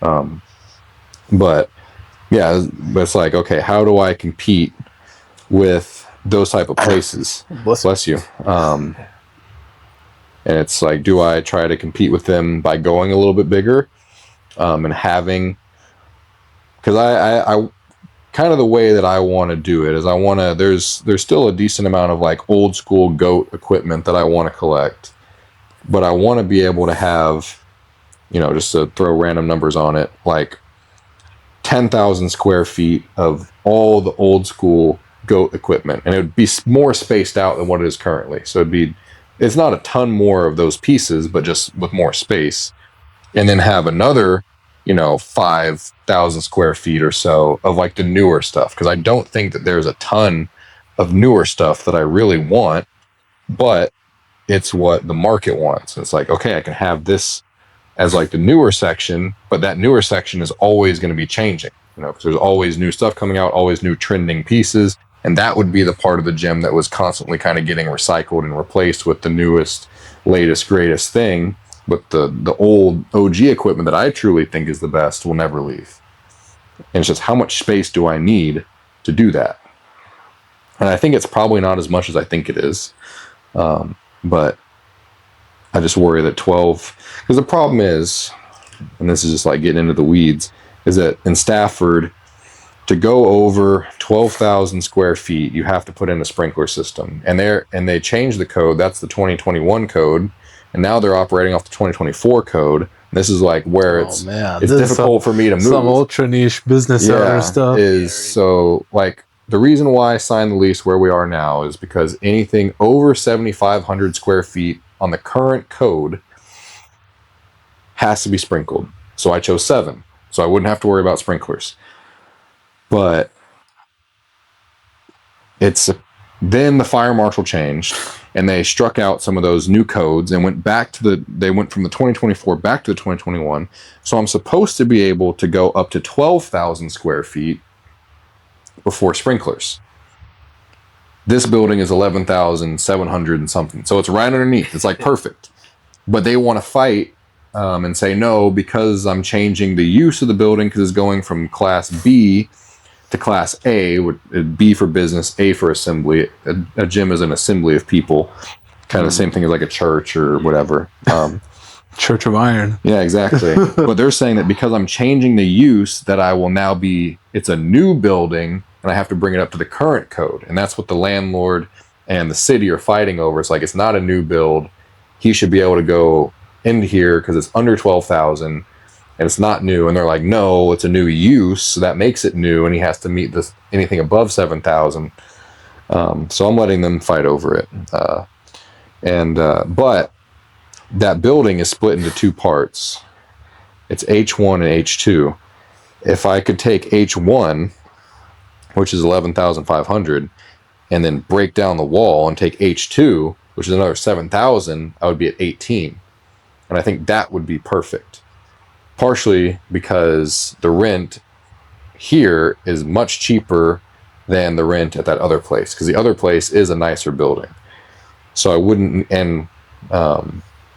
need quite as many people, so I could have more space, but not feel like I need to pick up all the people that I don't want to have to still pay the rent. Right. We'll see. How many square feet is Roman Empire? 29,000. Okay. Oh.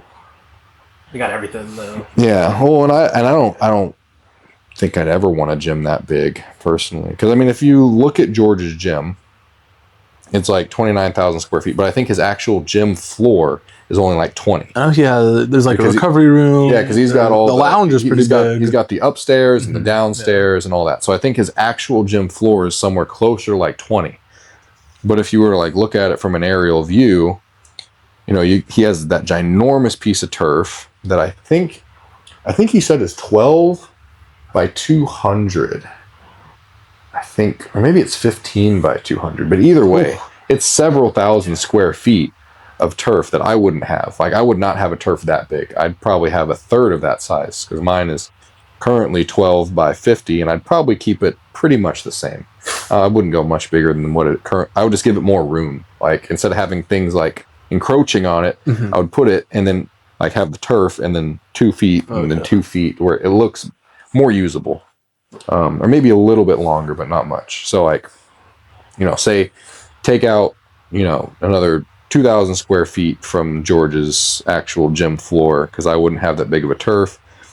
At one point he had like 18 combo racks. There's no way that I would have that many combo racks. Like that many. I didn't even feel like there were that many powerlifters going. No, exactly. There, yeah.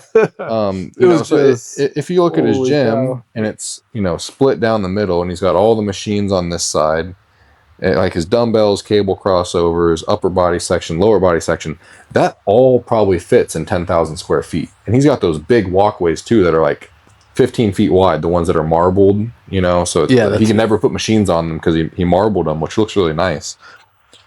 So he fit all of that stuff, which is a lot of stuff, in like 10,000. And then he has the huge turf, and then he has like his Smith machines, powerlifting area. He has some booty builder stuff over in the corner now, like a little like CrossFit rig.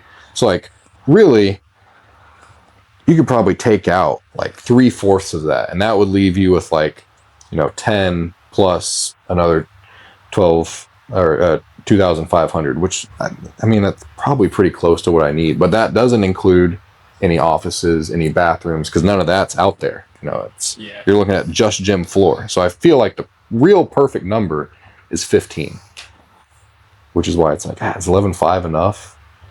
The problem is leases. It's like, if I could just like throw my hands up and say, nope, I'm going over there now, then it wouldn't matter. But I got to sign a lease, and I'm committing to like, well, I'm going to be here unless I give you a lot of money to break the lease. So that's my current dilemma.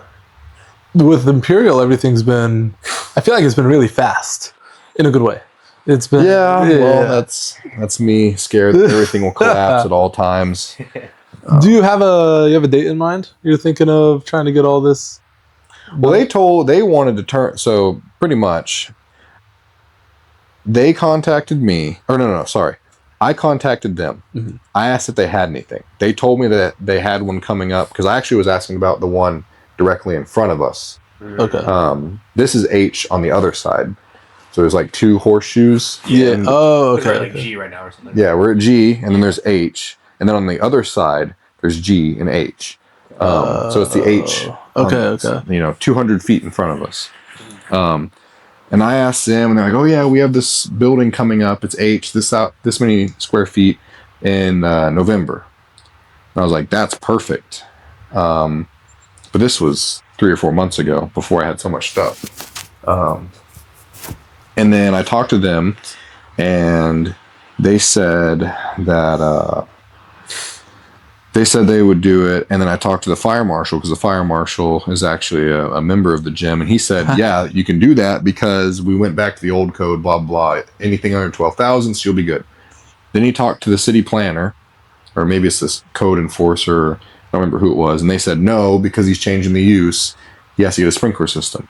So then I was like, whatever. I'm not paying for a sprinkler system. I'll wait until maybe my next door neighbor moves, because if their buildings aren't connected, it doesn't count. Like, I could have 150,000 square feet of buildings that are not connected and never sprinkle any of them. But as soon as they're touching, it becomes a problem. So like, maybe I'll just wait until he moves out, because he's only got like a year left, and I think he wants to leave. And I can maybe take his building.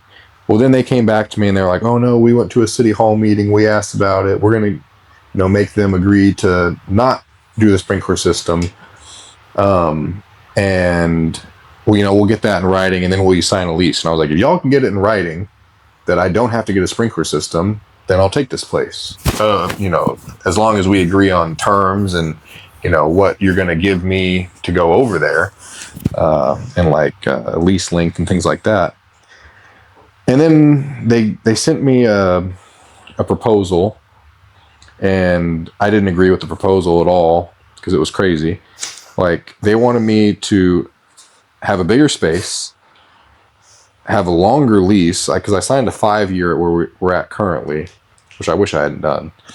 I signed a 5-year here. They wanted me to restart the lease, but go to a 7. So they wanted me to have bigger space, a longer lease, and pay more money per square foot. And I was like, no, that's not how that works. If you go bigger and longer, you get cheaper rent. And also, by far, our unit is the nicest unit in the whole place. Like, if you go into the insides of any of these other places, they're completely destroyed because everyone else is just doing storage or drop shipping or whatever. A couple, and they look they're rough. Yeah. So whoever comes in to where we are now is going to have a way nicer unit and will pay more than any of these other ones. And then whenever we're done with the one that we're potentially going to, it will be way nicer than where we are currently, because I would put even more money into that one because I have more money now because I actually have a business that profits. So that one would be even nicer. It's like, no, I'm going to wildly improve your building and sign a longer lease, and it's bigger, so you're going to make more money. I'm not paying that. And they never responded to me, and they actually came by, what's today, Thursday? They came by last Friday, whatever that was, August 30th or, July 30th or 31st, whatever it was. And it was the big owner and his construction manager, because they wanted to see what it would cost to replicate the aesthetics of the building, paint and AC and all that stuff at the other place. So they told me December 1st, and in my proposal letter I also told them, if you want me to assume the costs of that building starting December 1st, you need to get me written proof that I will not have to do an AC system by September 1st, because it's going to take me 3 months to get permits. And if I can't move in, I can't do any work in there. I can't, if I don't have the permits for the building, I can't start renovating the bathrooms. I can't start putting in AC. I can't start painting. I can't start doing anything. So I'm not paying for a building that I can't step foot into whenever I'm already paying you for another building. And if it's going to take me 3 months to get those permits, I am not going to accept the building on the 1st unless you get me the building by, or the written approval by September 1st. So for every day that they don't get it to me, that date gets pushed back. And even if, and I'm not hopeful that they will be, I would rather them do it sooner than later, because the closer we get to the holidays, the slower the city will move. So if I submitted all my plans and stuff on September 1st, it will get approved or denied and then give me the ability to reapply much faster than if this all gets pushed back until December. Because if I submit anything in December, it's not getting looked at until January. So at that point, it's pointless. And I will tell them, no, now you have to give me 4 months because they, at least they don't want me to pay for the whole thing. They just want me to pay for the property taxes. But that's still $4,000 a month. So I'm not going to just give them $4,000 a month whenever I can't use the building. Mm-hmm. So we'll see. And I also don't know how much work they're willing to do. It sounds like one big... There's a lot of negotiating to be done. Yeah. Yeah. Well, because the building is in good shape, but it doesn't have enough bathrooms. And I'm hard set on they're going to install more bathrooms. There's no way that we can double in size and only have 2 toilets. We need 6. We have to have more toilets if we're going to expand. And we also need AC. So they either need to let me take the AC that is currently there, because I use my last tenant improvement money to buy that AC. So either I need to be able to move that AC, or they also need to buy me new AC. I need both those things because they'll be making double what I'm making or paying now per month. So it's like, this is a very good investment for you. You know, you'll be making double off me every month. You'll make this money back very quickly. But we'll see.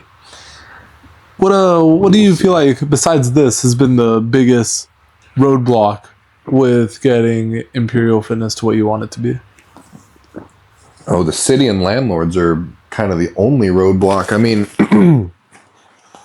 other than that, things have been very easy. I mean, yeah, I guess really just like the city and the landlord. I mean, there are like, you know, decisions that are hard, and like, you know, deciding what you want to spend your money on is always somewhat of a gamble. It's like, should I buy this machine or should I buy this machine? Should I go this route with the gym or should I go this route with the gym? You know, because what will better the gym in a way that the current members won't leave and that new members will say, oh, this looks like the place for me. And those aren't really roadblocks. Those are just decisions. I mean, really and the other roadblock is just finding a building that has parking. It's really hard to find buildings with parking. There's just so many members at Imperial now. The parking is... I mean, a lot of buildings are like 20,000 square feet and literally have 10 parking spots. Oh, really? Because they're meant to just have for something employees. Else. You know, okay. It's meant to be a little warehouse where there's 10 employees. Because for a gym, code-wise, you have to have 5 parking spots for every 1,000 square feet. So if you have 10,000 square feet, you have to have 50 parking spots. 50 parking spots is a lot. You know, that's hard to cut. And if you have 20 parking spots, you have to have, I mean, if you have a 20,000 square foot gym, you have to have 100 parking spots. Like, that is a lot of, like 100 parking spots. I believe a parking spot is 9 by 16, and that doesn't include the driveway for it. So, you know, with 10 parking spots, that's essentially 200 square feet. That's 2,000 square feet for 10 parking spots. That's the size of a building. You know, so if you're a developer, are you going to build someone, you know, 100 parking spots lot, or are you going to build 6 more buildings that you can rent? You know, you're probably going to be like, I'm going to build more buildings and give everyone 5 parking spots each, because most people, if you're a mechanic shop, you got like a manager, an owner, and 2 workers or something, or you're a factory, maybe you got like, you know, a manager and a couple people working, and, you know, there's no need to have 100 parking spots. It's just hard to find them unless they're old grocery stores or whatever, and then those places are crazy expensive because grocery stores make millions of dollars a year. I do not. And they can spend a lot more money than I can for their location. You spend a lot of time getting like these ultra niche pieces of equipment. Do you kind of see that as a hurdle, or is that more of like you actually enjoy that? No, I mean, it's hard. Yeah. You know, it's a lot of driving. Like I was that, and like, you know, I was negotiating like 4 different equipment deals just today, and they all end up falling through. And you know, that's pretty much what I'm doing every day. Is like, you know, like I have this. Will this person take this? Okay, no, they don't want that. They want this other thing. Well, I know a guy that has that, so can I buy that from him? Oh no, he wants too much money. Okay, well, what if I buy him this thing from this other guy that I can get for pretty cheap, and then give him, you know, some money on top? Okay, he'll take that. Okay, now I have this. Now I can take it to him. And, you know, it's just like a huge, because the thing is, whenever it's like this old, rare equipment, nobody sells it, and if they do sell it, they're selling it for a ton of money because they know that you can't get it anywhere else, or they only want you to trade them other things that you also don't want to get rid of because you can't get them again. So it's just like, I mean, there's been times where I've bought pieces of equipment that we already have at the gym and store them at my house, and then trade those for something else that I don't have, and then that's what comes into the gym. So I'm like, what y'all see happening isn't even all of what's happening. Like, I'm buying more equipment than what y'all even see, because I buy that equipment to then give to someone else to then get a piece that I'm going to bring into the gym. Yeah. So, I mean, it's definitely hard. And I mean, I get asked all the time by people who either own gyms or are going to open gyms, like, oh, like, where do you find this stuff? Like, where can I go? And I'm like, there is nowhere. Like, and then like now one of my biggest problems that now that I'm in like the collector community, there's a bunch of resellers, and these guys, I have no idea where they're finding this stuff, because like they'll have like entire truckloads of equipment where it's like, I can't even find one of these things. How did you get 10? Like, Yeah. But they're selling things for crazy prices, like tens of thousands of dollars. I had a guy last night. He had a Atlantis AFS hip press, which is just like, you know, some super rare, obscure hip press. He wanted $25,000 for it, for one piece of equipment. And I was like, no, I'm sorry, I can't do that. Like, but like, it gets crazy. And he had 4 of them.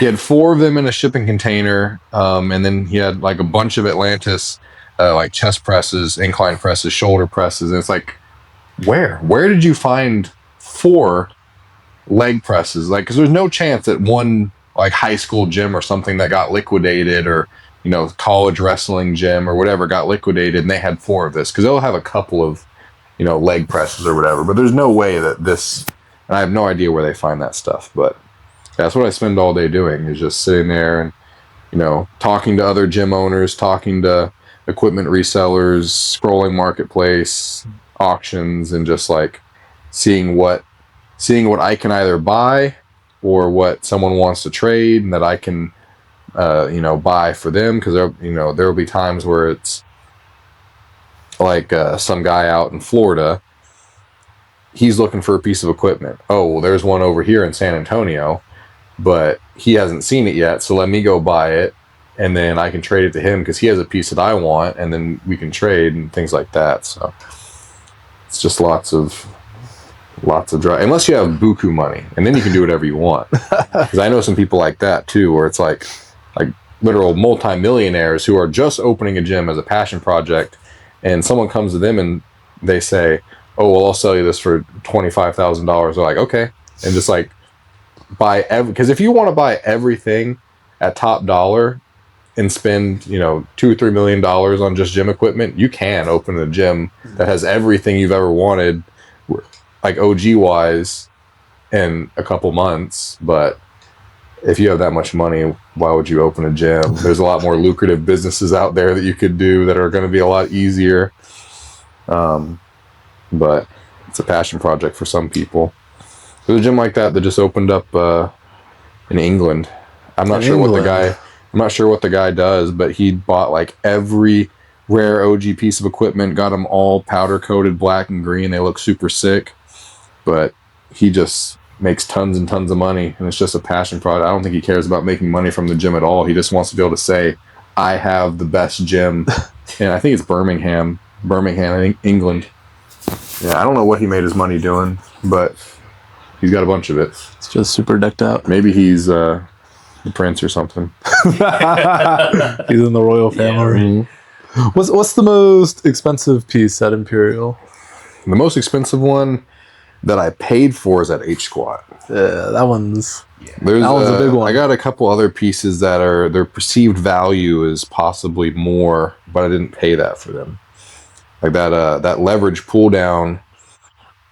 The new one? Yeah. The last one that I saw sell was $17,000.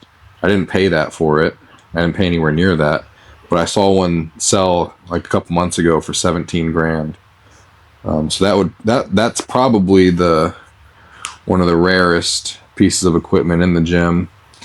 There's a couple other pieces that are like pretty rare, but they're definitely not worth as much. Like that one unilateral cable row that I got.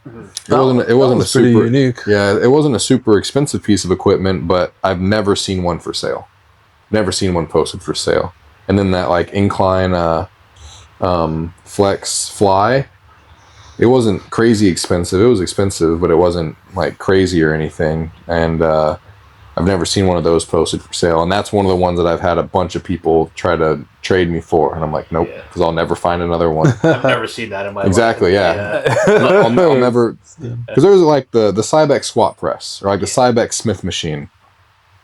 Those are rare, but they're not, because there's literally hundreds of thousands of them. They were in every LA Fitness or Lifetime or whatever. The first gym I went to had one. Yeah, exactly. Before I even realized what all of it was. Yeah, and like for some reason, like whenever I really wish I would have bought like a Cybex hack squat and leg press a year ago, because they used to be like $1,000, $1,500. Now people are trying to sell the Cybex hack squat for $9,000, and I'm like, why? Like, these are not special. These are in every gym ever. Like the Cybex hack squat is not special, and it's just 90 degrees, or 45 degrees.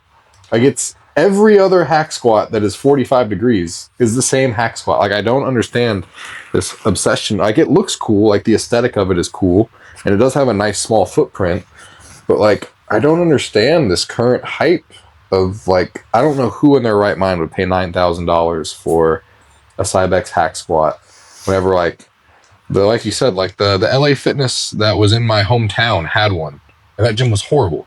Like, you know, and the piece of equipment's good, but like, it's not rare. It's not like collectible. You know, that'd be like calling a 2011 Camaro collectible. It's like, there's freaking hundreds of thousands of these things. They were in every gym ever. Like, this is not, I don't get it.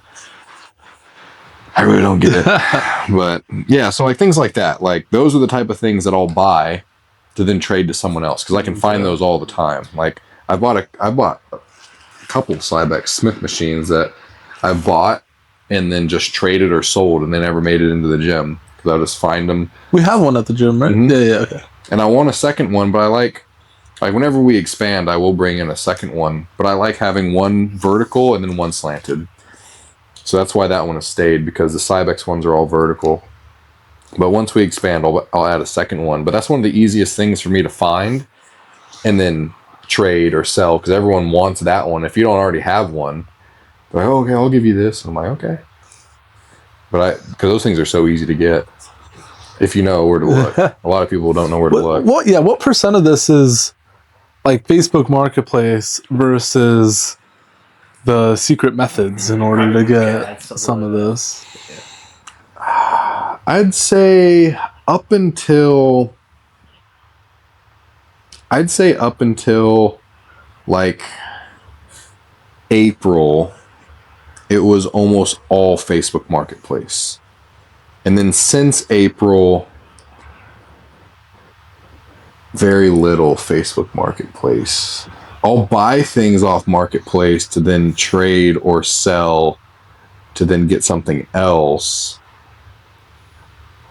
But it's become a lot more Instagram now that I'm like actually in the collector. Because now, like, pieces that I searched for years now get offered to me every day. But they get offered to me at insane prices. Like, I was looking for it's called a gluteator, which is this glute machine made by Dynavec. And I've had 2 of them offered to me in the last 24 hours. And they were both over $11,000. And I was like, no, I'm not paying $11,000 for a glute machine. That's crazy. But it's something I've looked for years. And I've seen a couple of them sell for like 5 to 6.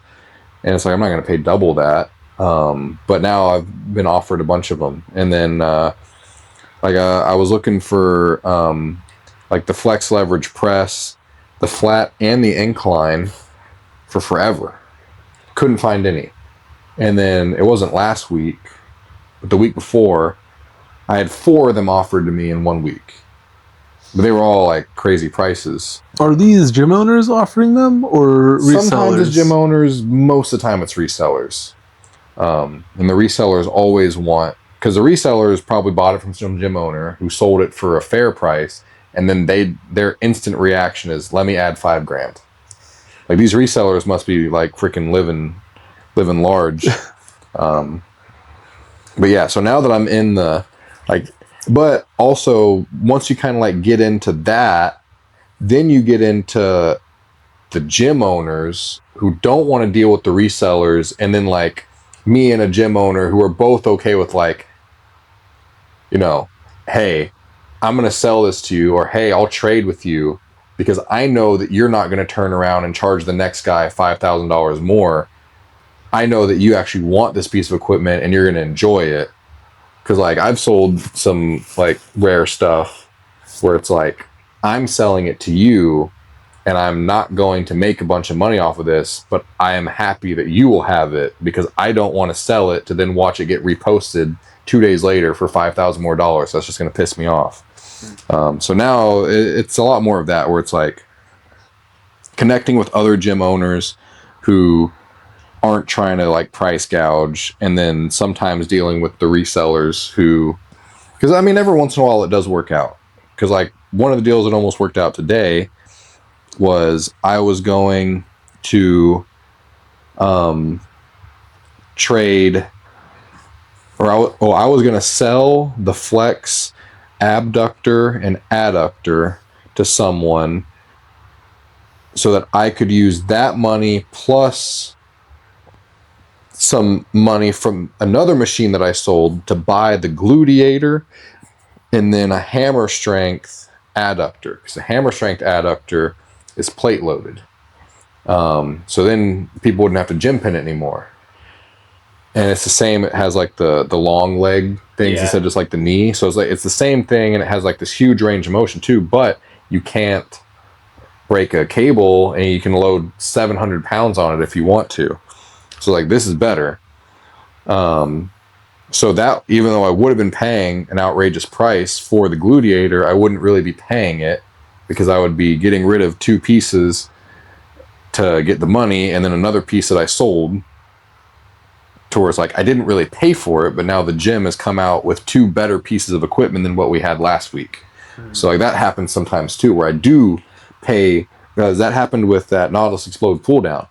I paid way more money than I should have paid for the Nautilus Explode pull down, but I only got that money by selling another piece that I got for a good price to a friend and trading for another piece. So like, even though I paid a lot of money, the money didn't ever come from the gym.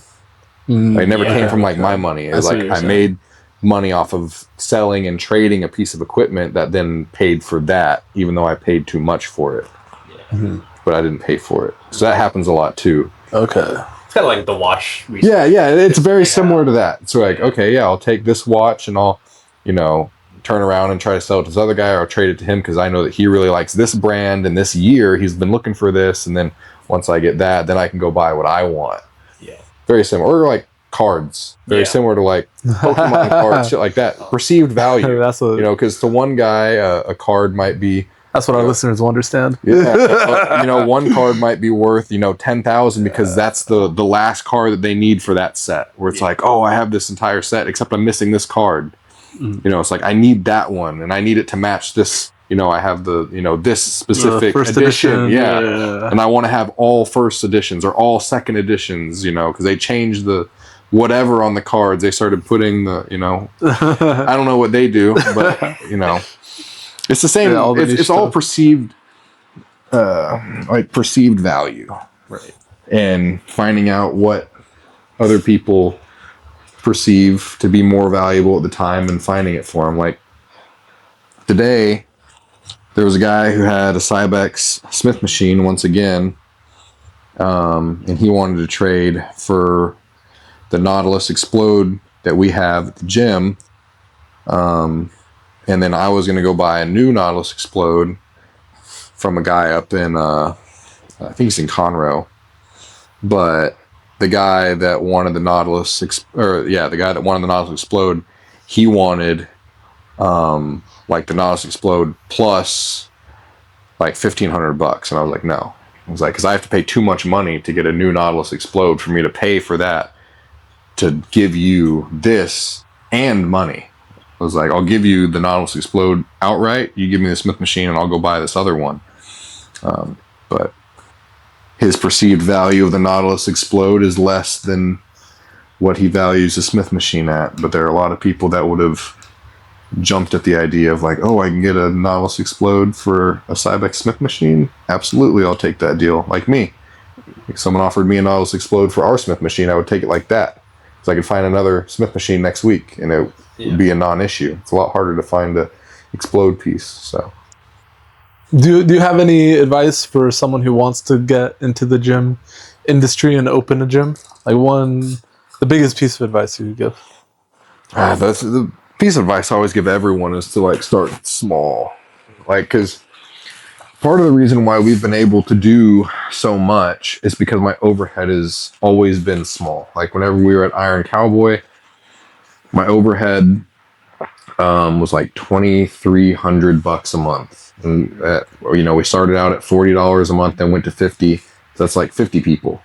We needed very few people at the gym for it to sustain itself, and me to not have to put any of my money into rent or insurance or electricity or whatever. And then I carried that same mindset, and that's why we're able to grow from Iron Cowboy to Imperial, because I still had money to reinvest every month because my overhead was so low. And then it's kind of been the same concept at Imperial is, because it's 7,000 square feet, it's not that big.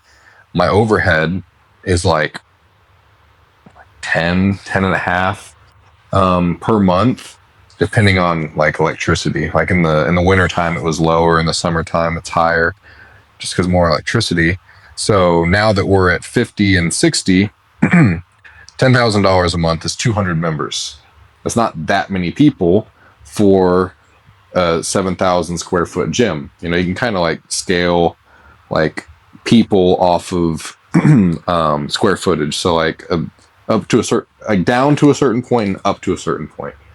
Like it's kind of like 100 people per 1,000 square feet is like typically reasonable.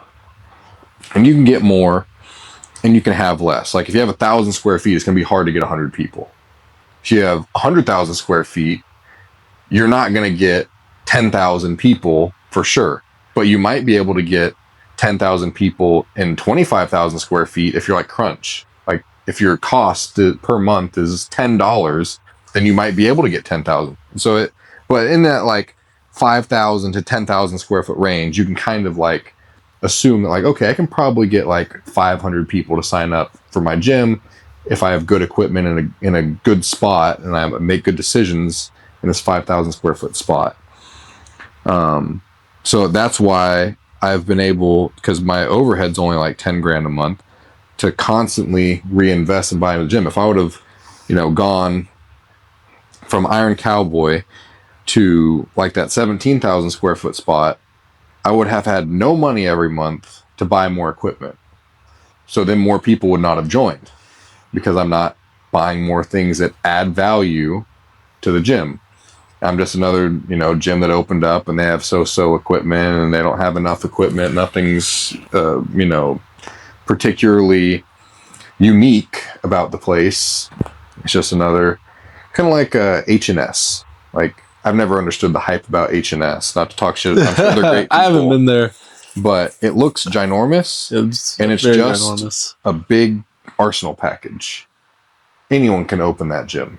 Like, if you have a little bit of money, if you just want to buy Arsenal Strength's catalog, there's nothing special about that. I would just be another gym like that. And I'm sure they make more money than me, but that's just, I don't know, not a different time.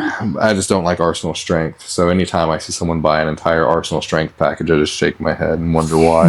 I think they make garbage equipment. But they make a couple good pieces, but a lot of the stuff they make is garbage. But yeah, so like starting small gives you the ability to reinvest more and to keep growing. Because I think Christian Guzman with Alpha Land, I believe he started his first gym was a private training gym. Yeah, he made a post about it recently. And like, I didn't even see that. One. I just know because the guy. I know they had a smaller one before. Yeah, the guy because I was a member of Alpha Elite before it was Alpha Land, but yeah. the guy that does the maintenance on our cardio equipment, his name is Carlos Cabrera, a really nice guy. He's the one that has like kind of given. He's an equipment reseller, but not a reseller like the rare equipment type stuff, like what I'm doing, but more of like treadmills, functional trainers, dumbbell, like your average stuff. He was telling me that like originally Christian started out in like, I think it was like either 1,000 or 2,000 square feet, just like a small like storage unit type place, just personal training. And then he moved to 7,000 square feet and was there for a little while.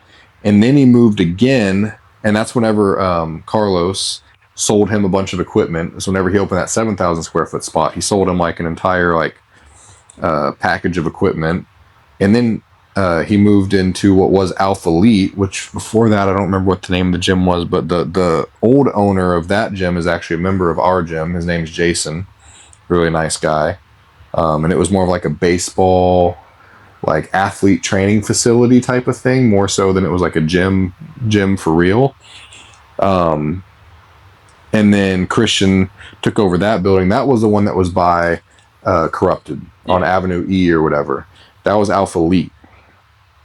And then he went, and that was 17,000 square feet. And then he went from that to Alpha Land, which is, I don't even know how many, it's probably over 100,000 square feet of gyms, and then several acres of total amenities. But he started at 2, and then 7, and then 17, and then, so he's just like, he started very small and did not hamstring himself, because I know a bunch of people that have opened gyms and instantly day one went like 20,000 square feet, and then they never had any money to buy new stuff, and things would break and they didn't have money to replace the stuff that broke, because all of their money, they'd open up and they'd go huge. They've got $20,000-$30,000 a month in rent. They've got $4,000 or $5,000 a month in like loan repayments, because they took out some big loan. They've got $10,000 a month of payroll, because they've got 6 people on staff. They got a manager and front desk people and maintenance guy all working. Crazy electricity bill. It's like, just to run this gym, you're spending $60,000, $70,000 a month, and the gym only makes 80. So it's like you have all this debt and overhead to make a couple grand a month. And that happens all the time. And that's why you see like these crunches and stuff close, because that's the type of people that open them. Is they're like, oh, I'm just gonna open up this big gym, and then like you can either have really big profits, or you can have a really high gross, but then like almost no net. So taking that step-by-step method, and then like you build a much stronger community, and because I like being at the gym all day. Yeah, I like knowing everyone's name, and you and Maggie have been very hands-on. Yeah. Since Cowboy. Oh yeah. I don't even remember being Cowboy. I talk about that. I talk about that with Maggie all the time, where it's like I never, like we were there for like 9 months, but I never remember being there. Like I remember going there to change the trash sometimes, but I don't really remember. Like I can like remember. I feel like when I started going there is around the time you started looking at new places to expand. So I assumed you were just out doing that stuff. Probably was, but because I can remember very specific workouts from like kinetics, from back whenever I used to train at Alpha Elite, whenever I trained at Roman Iron, whenever I trained at 21st Barbell. I have a very hard time remembering like specific workouts, because I can like tell you like, oh yeah, the day that I squatted this, I also did these accessories. And like, I would remember like my full program from that day. Like the line that I have to figure out is like how big, because if it were my choice, I would go much bigger, because I want to have a bunch of stuff. But I have to keep the atmosphere that I want. And like, because I go to a lot of gyms in small towns. And that's where you find a lot of this for the trading? And like, you'll go to a gym. It's absolutely insane. But it's harder to make money out there, of course. But like, I know guys that own gyms that are 30,000 square feet and pay $3,000 a month. Like it's like 10 cents a square foot. Yeah. Like they have an entire factory Like one guy I know operates a gym out of an old Pepsi factory. 36,000 square feet. They have the whole building, $3,600 a month, or maybe it was 33. Another guy is out of an old Coke factory, and it's one of the best gyms in the United States, and it's here in Texas. It's called Iron Asylum. But I've heard of that. and I have no idea how many members he has. I didn't ask him. I would assume that it's not an insane amount. Like, you know, like I know that like the Fitness Connection in Pearland had 30,000 members at one point. They had $10 a month, but that's an insane amount of people to have at the gym. Oh, is that $300,000 a month? Yeah. You know, but they have a ton of overhead. I bet their total expenses are $180,000 a month or something crazy. Probably crazy. But employees and whatnot is crazy. So, but like, that's what I want. But it is probably not replicatable in Houston. It's just rent here is too expensive to have that type of gym. To have just this whole factory that you rent out for barely anything and that you can just fill with equipment. Because the other thing is, like, not to, you know, talk shit about the Iron Asylum, I love that gym. It is not the most appealing to everyone. You know, I don't think he doesn't have AC there. It's not super aesthetically pleasing because he's got hundreds of pieces of equipment. Like, you know, it's kind of like you look at it, it's like, what is going on here? Because there's just so much variety. Yeah. It's like, where do I even start? Like, what do I even do? There's so many options. You know, it's like analysis paralysis or paralysis by analysis or whatever. And it's like, there's just like, you look at Roman and he's got a lot of machines, but it's all laid out very well. You know, it's really aesthetic. But even I would like, if I were to have my way, and this will probably be very difficult because I mean, like I'll talk to these guys. Like that guy has been open. He had his first gym, I think, back in like 2013 in Louisiana. Stuff that I've paid thousands of dollars for, he got for literally like $100 because that's just like pre-COVID. Gym equipment was worth nothing. Mm-hmm. Like it was dirt cheap. Now it's all crazy expensive, which is both good and bad because it means I have actual equity. If I ever like fail, I can make a bunch of money selling the stuff off and have enough money to go back to school and get a real job. But it also does raise the barrier to entry some where it's like, okay, I don't have to worry about some guy opening down the street. That's a good point. With the same stuff that I have because he won't be able to find it.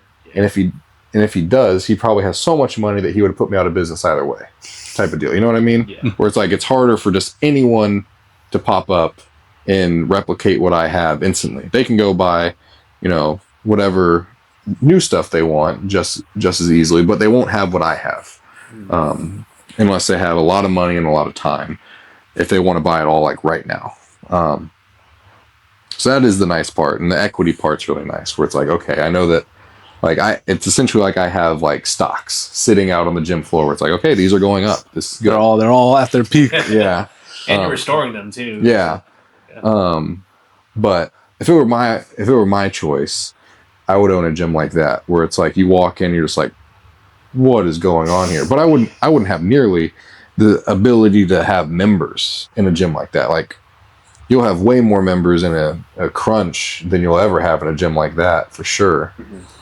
Even though the equipment is way lower, just like one thing that I did not know before I opened a gym is that most people don't care about the equipment. They care about not looking dumb. You know what I mean? Like they walk in, and if they don't recognize anything in the gym, they get intimidated and they leave because they're not like interested in learning. They just want to be able to work out and not feel stupid. That ties in with the machines that are like a 3-in-1. So yes, it's higher skill in a way to adjust them completely. Yeah, which is why I really like having the I guess what, like the fly machines that I have that are super simple. Is like you walk up simple. and it's a fly, like super simple. Like that row machine, You walk up, you pull a handle, boom, I have a row. There's no complicated setup on the cable system. I don't have to drag a bench over and spend time setting this thing up.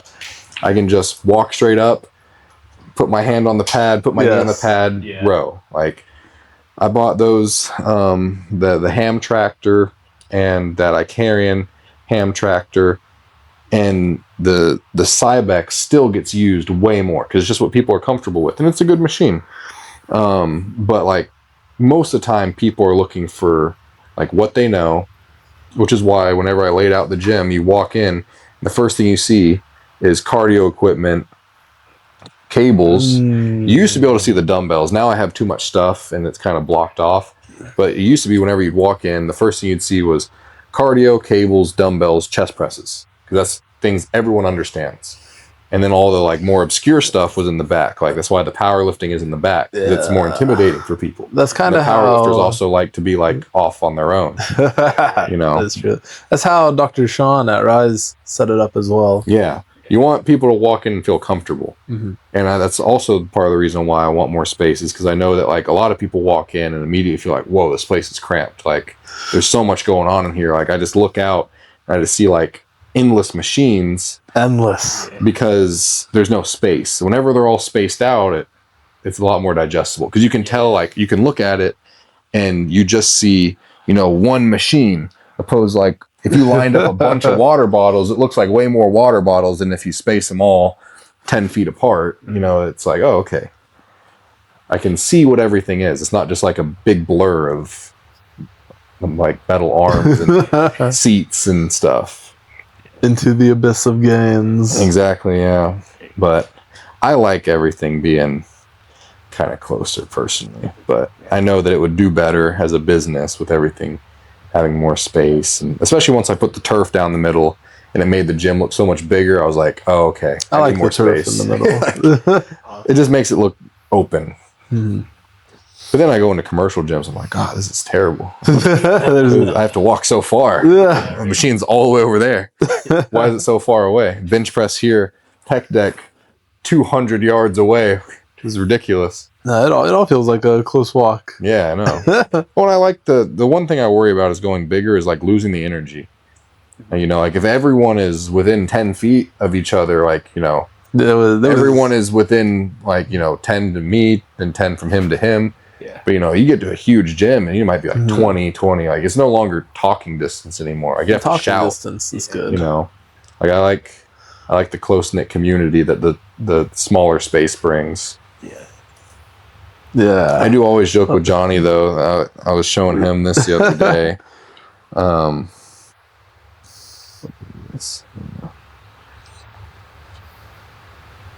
Oh, these goofballs. That like the time of day that I work out, no one like really knows. You work out in the morning, right? I work out at like 11 or noon. Okay. Because it's normally pretty slow around that time. So I don't have to worry about like as many people like needing something during the workout. But like, this is whenever I was pulling 1,000 pounds and there's like security cam footage. There's like no one really watching. Like, you can like, there was a girl. Oh no. So like, you got this guy right here. I'm like about to pull 1,000 pounds. He like doesn't even turn his head. It's just like, I always joke with Johnny about that, where it's like, it's just like whenever I was at Kinetics, where like I'll be doing something insane and like no one even knows what's going on. And it's gotten a little bit better because Johnny's loud. Johnny's like, come on, make it move or whatever, and it'll catch people's attention. But before Johnny got here, I don't yell or anything, so I would just be like in the corner deadlifting 900 pounds and not a single person in the gym would even know what was happening. It just always amuses me, where it's like, yeah, I don't even know what's going on. And then it's also strange because we've like gotten far past the point of the members of the gym knowing about the gym because they know who I am. Like, they just might... I don't think it's... Yeah. I don't think people are really coming for that. Yeah, no, not anymore. Like at the very beginning... Well, Iron Cowboy was very... that was... Yeah. Well, it's not... not necessarily coming because of me, but finding out about the gym because of me. So they knew that I was a power lifter. Like most of the people that are at the gym now don't think I'm a power lifter. They just like think I'm a guy that owns the gym. And like every once in a while, whenever I do something and then I like post it and then repost it on the gym or put it on the story, it's like, oh, I didn't like know that you're a power lifter. Like, man, you're really strong. And I'm like, yeah. 'Cause I don't go around telling people. Right. You know? Like, Hey, when everyone walks in, you gotta give them a little. no? But yeah. So that's always amusing to me. Whenever like I had I don't remember when it was, a couple months ago. I don't remember exactly what the guy said. But I think I just deadlifted like 800 pounds or something. And the guy I was walking by, he was like, man, he was like, do you power lift? And I was like, yeah, or I used to. I haven't competed in a while. And he was like, oh, that's cool. I didn't know you power lifted. He was like, are you any good at it? And I was just like, I'm all right. I just like walked away, but I was like, man, am I washed up? Like, in my own gym? No, on home tour. No, that had to have been like before December. That had to have been like November, because I thought that was one of the first times that I realized that like, oh, a lot of the people here don't know who I am.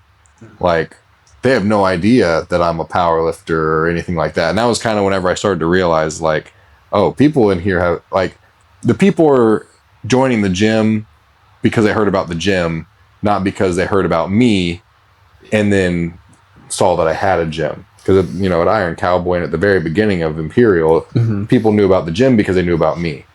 I want to say when we started going to Iron Cowboy, it was we saw it open up. We saw a couple of friends go there, and then we were like, "Oh, that's Deathgrip Derek's gym." Yeah. Yeah. So that's how it was. Like, I don't expect to bring people to the gym because of me. It was just everyone that knew about the gym knew about it because they knew of me. And then once that demographic changed, it was strange. Where it was like, oh, y'all have no idea who I am. Well, let me show you. No, not even that. I don't even care about them knowing. It's just like just amusing to me whenever it's like, if only you were here an hour ago, you would have seen a very impressive deadlift. Like, some of them probably wouldn't even be able to perceive. No, they can't. Yeah, That's like a lot of. I've had a lot of people like I deadlift or whatever, and they're like, "Man, how much was that? Like 700 pounds?" And I'm like, no, it's far more weight than that. They can't count reds. You know, these are 45. These are 45-pound plate people. These are not red acknowledgers. Red acknowledgers. Yeah, and we've had a bunch of people like come in and like man, I didn't realize that the colored plates weighed more than the other ones. I went to go bench press. Yeah, I see some people stapled. I'm like, oh my god, I've got you guys now. I've seen. I haven't seen too many people getting stapled, but I've definitely seen some strugglers. Someone pull up in the powerlifting area. I'm like, I haven't seen you before, and then they don't pull back up. Yeah, it's crazy how many people like. It's strange to me because like the last time that I was in a commercial gym, because I went from, you know, like commercial gym to Alpha Elite to then Roman Empire, Roman Iron before it was Roman Empire, which was very heavy on the powerlifting and really? like hardcore. Before he became Roman Empire. I mean, he still is, but much more on the bodybuilding side now. But it was a lot more powerlifting back then. And then 21st. Yeah. And then Global Strength. And then Kinetics. And like Kinetics was kind of like an old people gym. Like it was, a lot of elderly people in there. And they had a big contract with like some of the old folks' homes. They'd like bust them all in and they'd, I don't know if we all ever went to Kinetics, but like on the left, if you walked in the front door on the left side, they had all those like hydraulic type machines or whatever that are specifically for old people. So it had been a long time since I'd been around like a lot of like our age gen pop. Yeah. and I didn't realize how few of them do barbell now. Like no one. They love the machines. Yeah, they all come in. So they're even more happy that you have all these machines now. Like they come in and like they'll start their chest day with like chest flies, and then they don't even do dumbbells anymore. It seems like they like come in, they do chest flies, and then like one of the chest presses, and then like do triceps or whatever. And I'm like, you don't at least bench? Like I thought everyone benched. Like I understand not squatting. Like squatting sucks, but I thought everyone benched and deadlifted. Because, like, those are fun. Like, I don't know when. I guess it was all the science-based. I think so. I think that wave was a little too much. But, yeah, I don't know when people stop. Like, who doesn't bench? How do you go to the gym and not bench? Like, that's the most. Much in your ass. Yeah, like, how much you bench? Like, that, you have to bench. But, awesome. I think that was a really good podcast there. Yes. We're very glad. Yeah, that's why I like doing podcasts. That's why I have no interest in doing podcasts with strangers. Yeah, So I'd rather just do a podcast with the actual friends. Yeah, we could. I feel like we can hold a conversation. Yeah, better because exactly. we've talked before. Yeah. Otherwise, it's a little more cut and dry. Here's the question. There's your answer. Yeah. But here was a conversation. Yeah. And there's a lot more nuance to it because you actually like know what each other are talking about. You see the same thing. And we've been that. Yeah. We've been there. We go there. So it's like we know exactly. Y'all have seen all my goofballs who don't bench press. Don't know exactly what I'm talking about. I don't get it. Why don't you bench? Like bench is great. It's so much fun. Why would you not bench? It's good. I understand not squatting. Squatting is hard. And it sucks. It hurts a lot. But like that's too much work. I do see the occasional people come over and start lifting though. Every now and then, Mostly stiff legs. Stiff legs are big right now, I think. Yeah. I see a lot of guy on routinely the Smith machine. Yeah, they do the Smith. Yeah, the Smith there's a bunch of them that'll be like, "Oh yeah, I'm gonna squat today," and I'm like, "On the Smith." The Smith machine gets a lot of use. And then they're like, "Yeah," and I'm like, "That's not squatting." Like, talk to me whenever you're actually in a squat rack, and I'll acknowledge your plates. When you're in the monolift.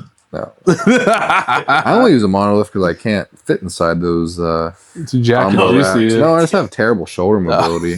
And those things are sharp. They are sharp. They'll like cut your arms up if you're like outside of them. There was this one meet I was handling at, and someone else I saw in the background. They had one red like this. They rack it, and there's all this blood gushing out after.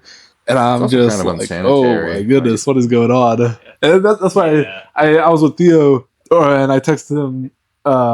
Like, hey, I need this first aid kit from my car because this random guy I don't know is bleeding all over this platform after one red. The ones at Iron Sight were always really sharp because I would go there for like heavy squats sometimes because I didn't want to do them at Kinetics because there was just like no one to spot me, and also because the floor was lumpy. So I'd go to Iron Sight for like the heaviest squats of prep, and the combo racks that he had there always cut my arms up. They were so sharp. They're always so sharp there.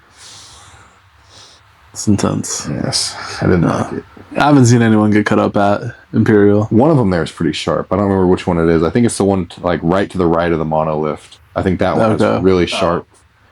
I know edges. Yeah, because I think that's the one I've cut myself on a couple times. Yeah, it's not that bad whenever like you're gonna max out because you don't think about it. Yeah. You know, you got the adrenaline going, but whenever you're going in for like, you know, working sets of 6. It's for the 500 pound back downs. Yeah, exactly. Then you notice it, and it's like, man, I'm like getting all scratched up to squat like 70%. It's kind of annoying. I don't like this. Oh man. All right. Awesome. It's been a pleasure, y'all. Sorry that I was late. No, you're good. We appreciate having you on. Thank you very much. It was a good talk.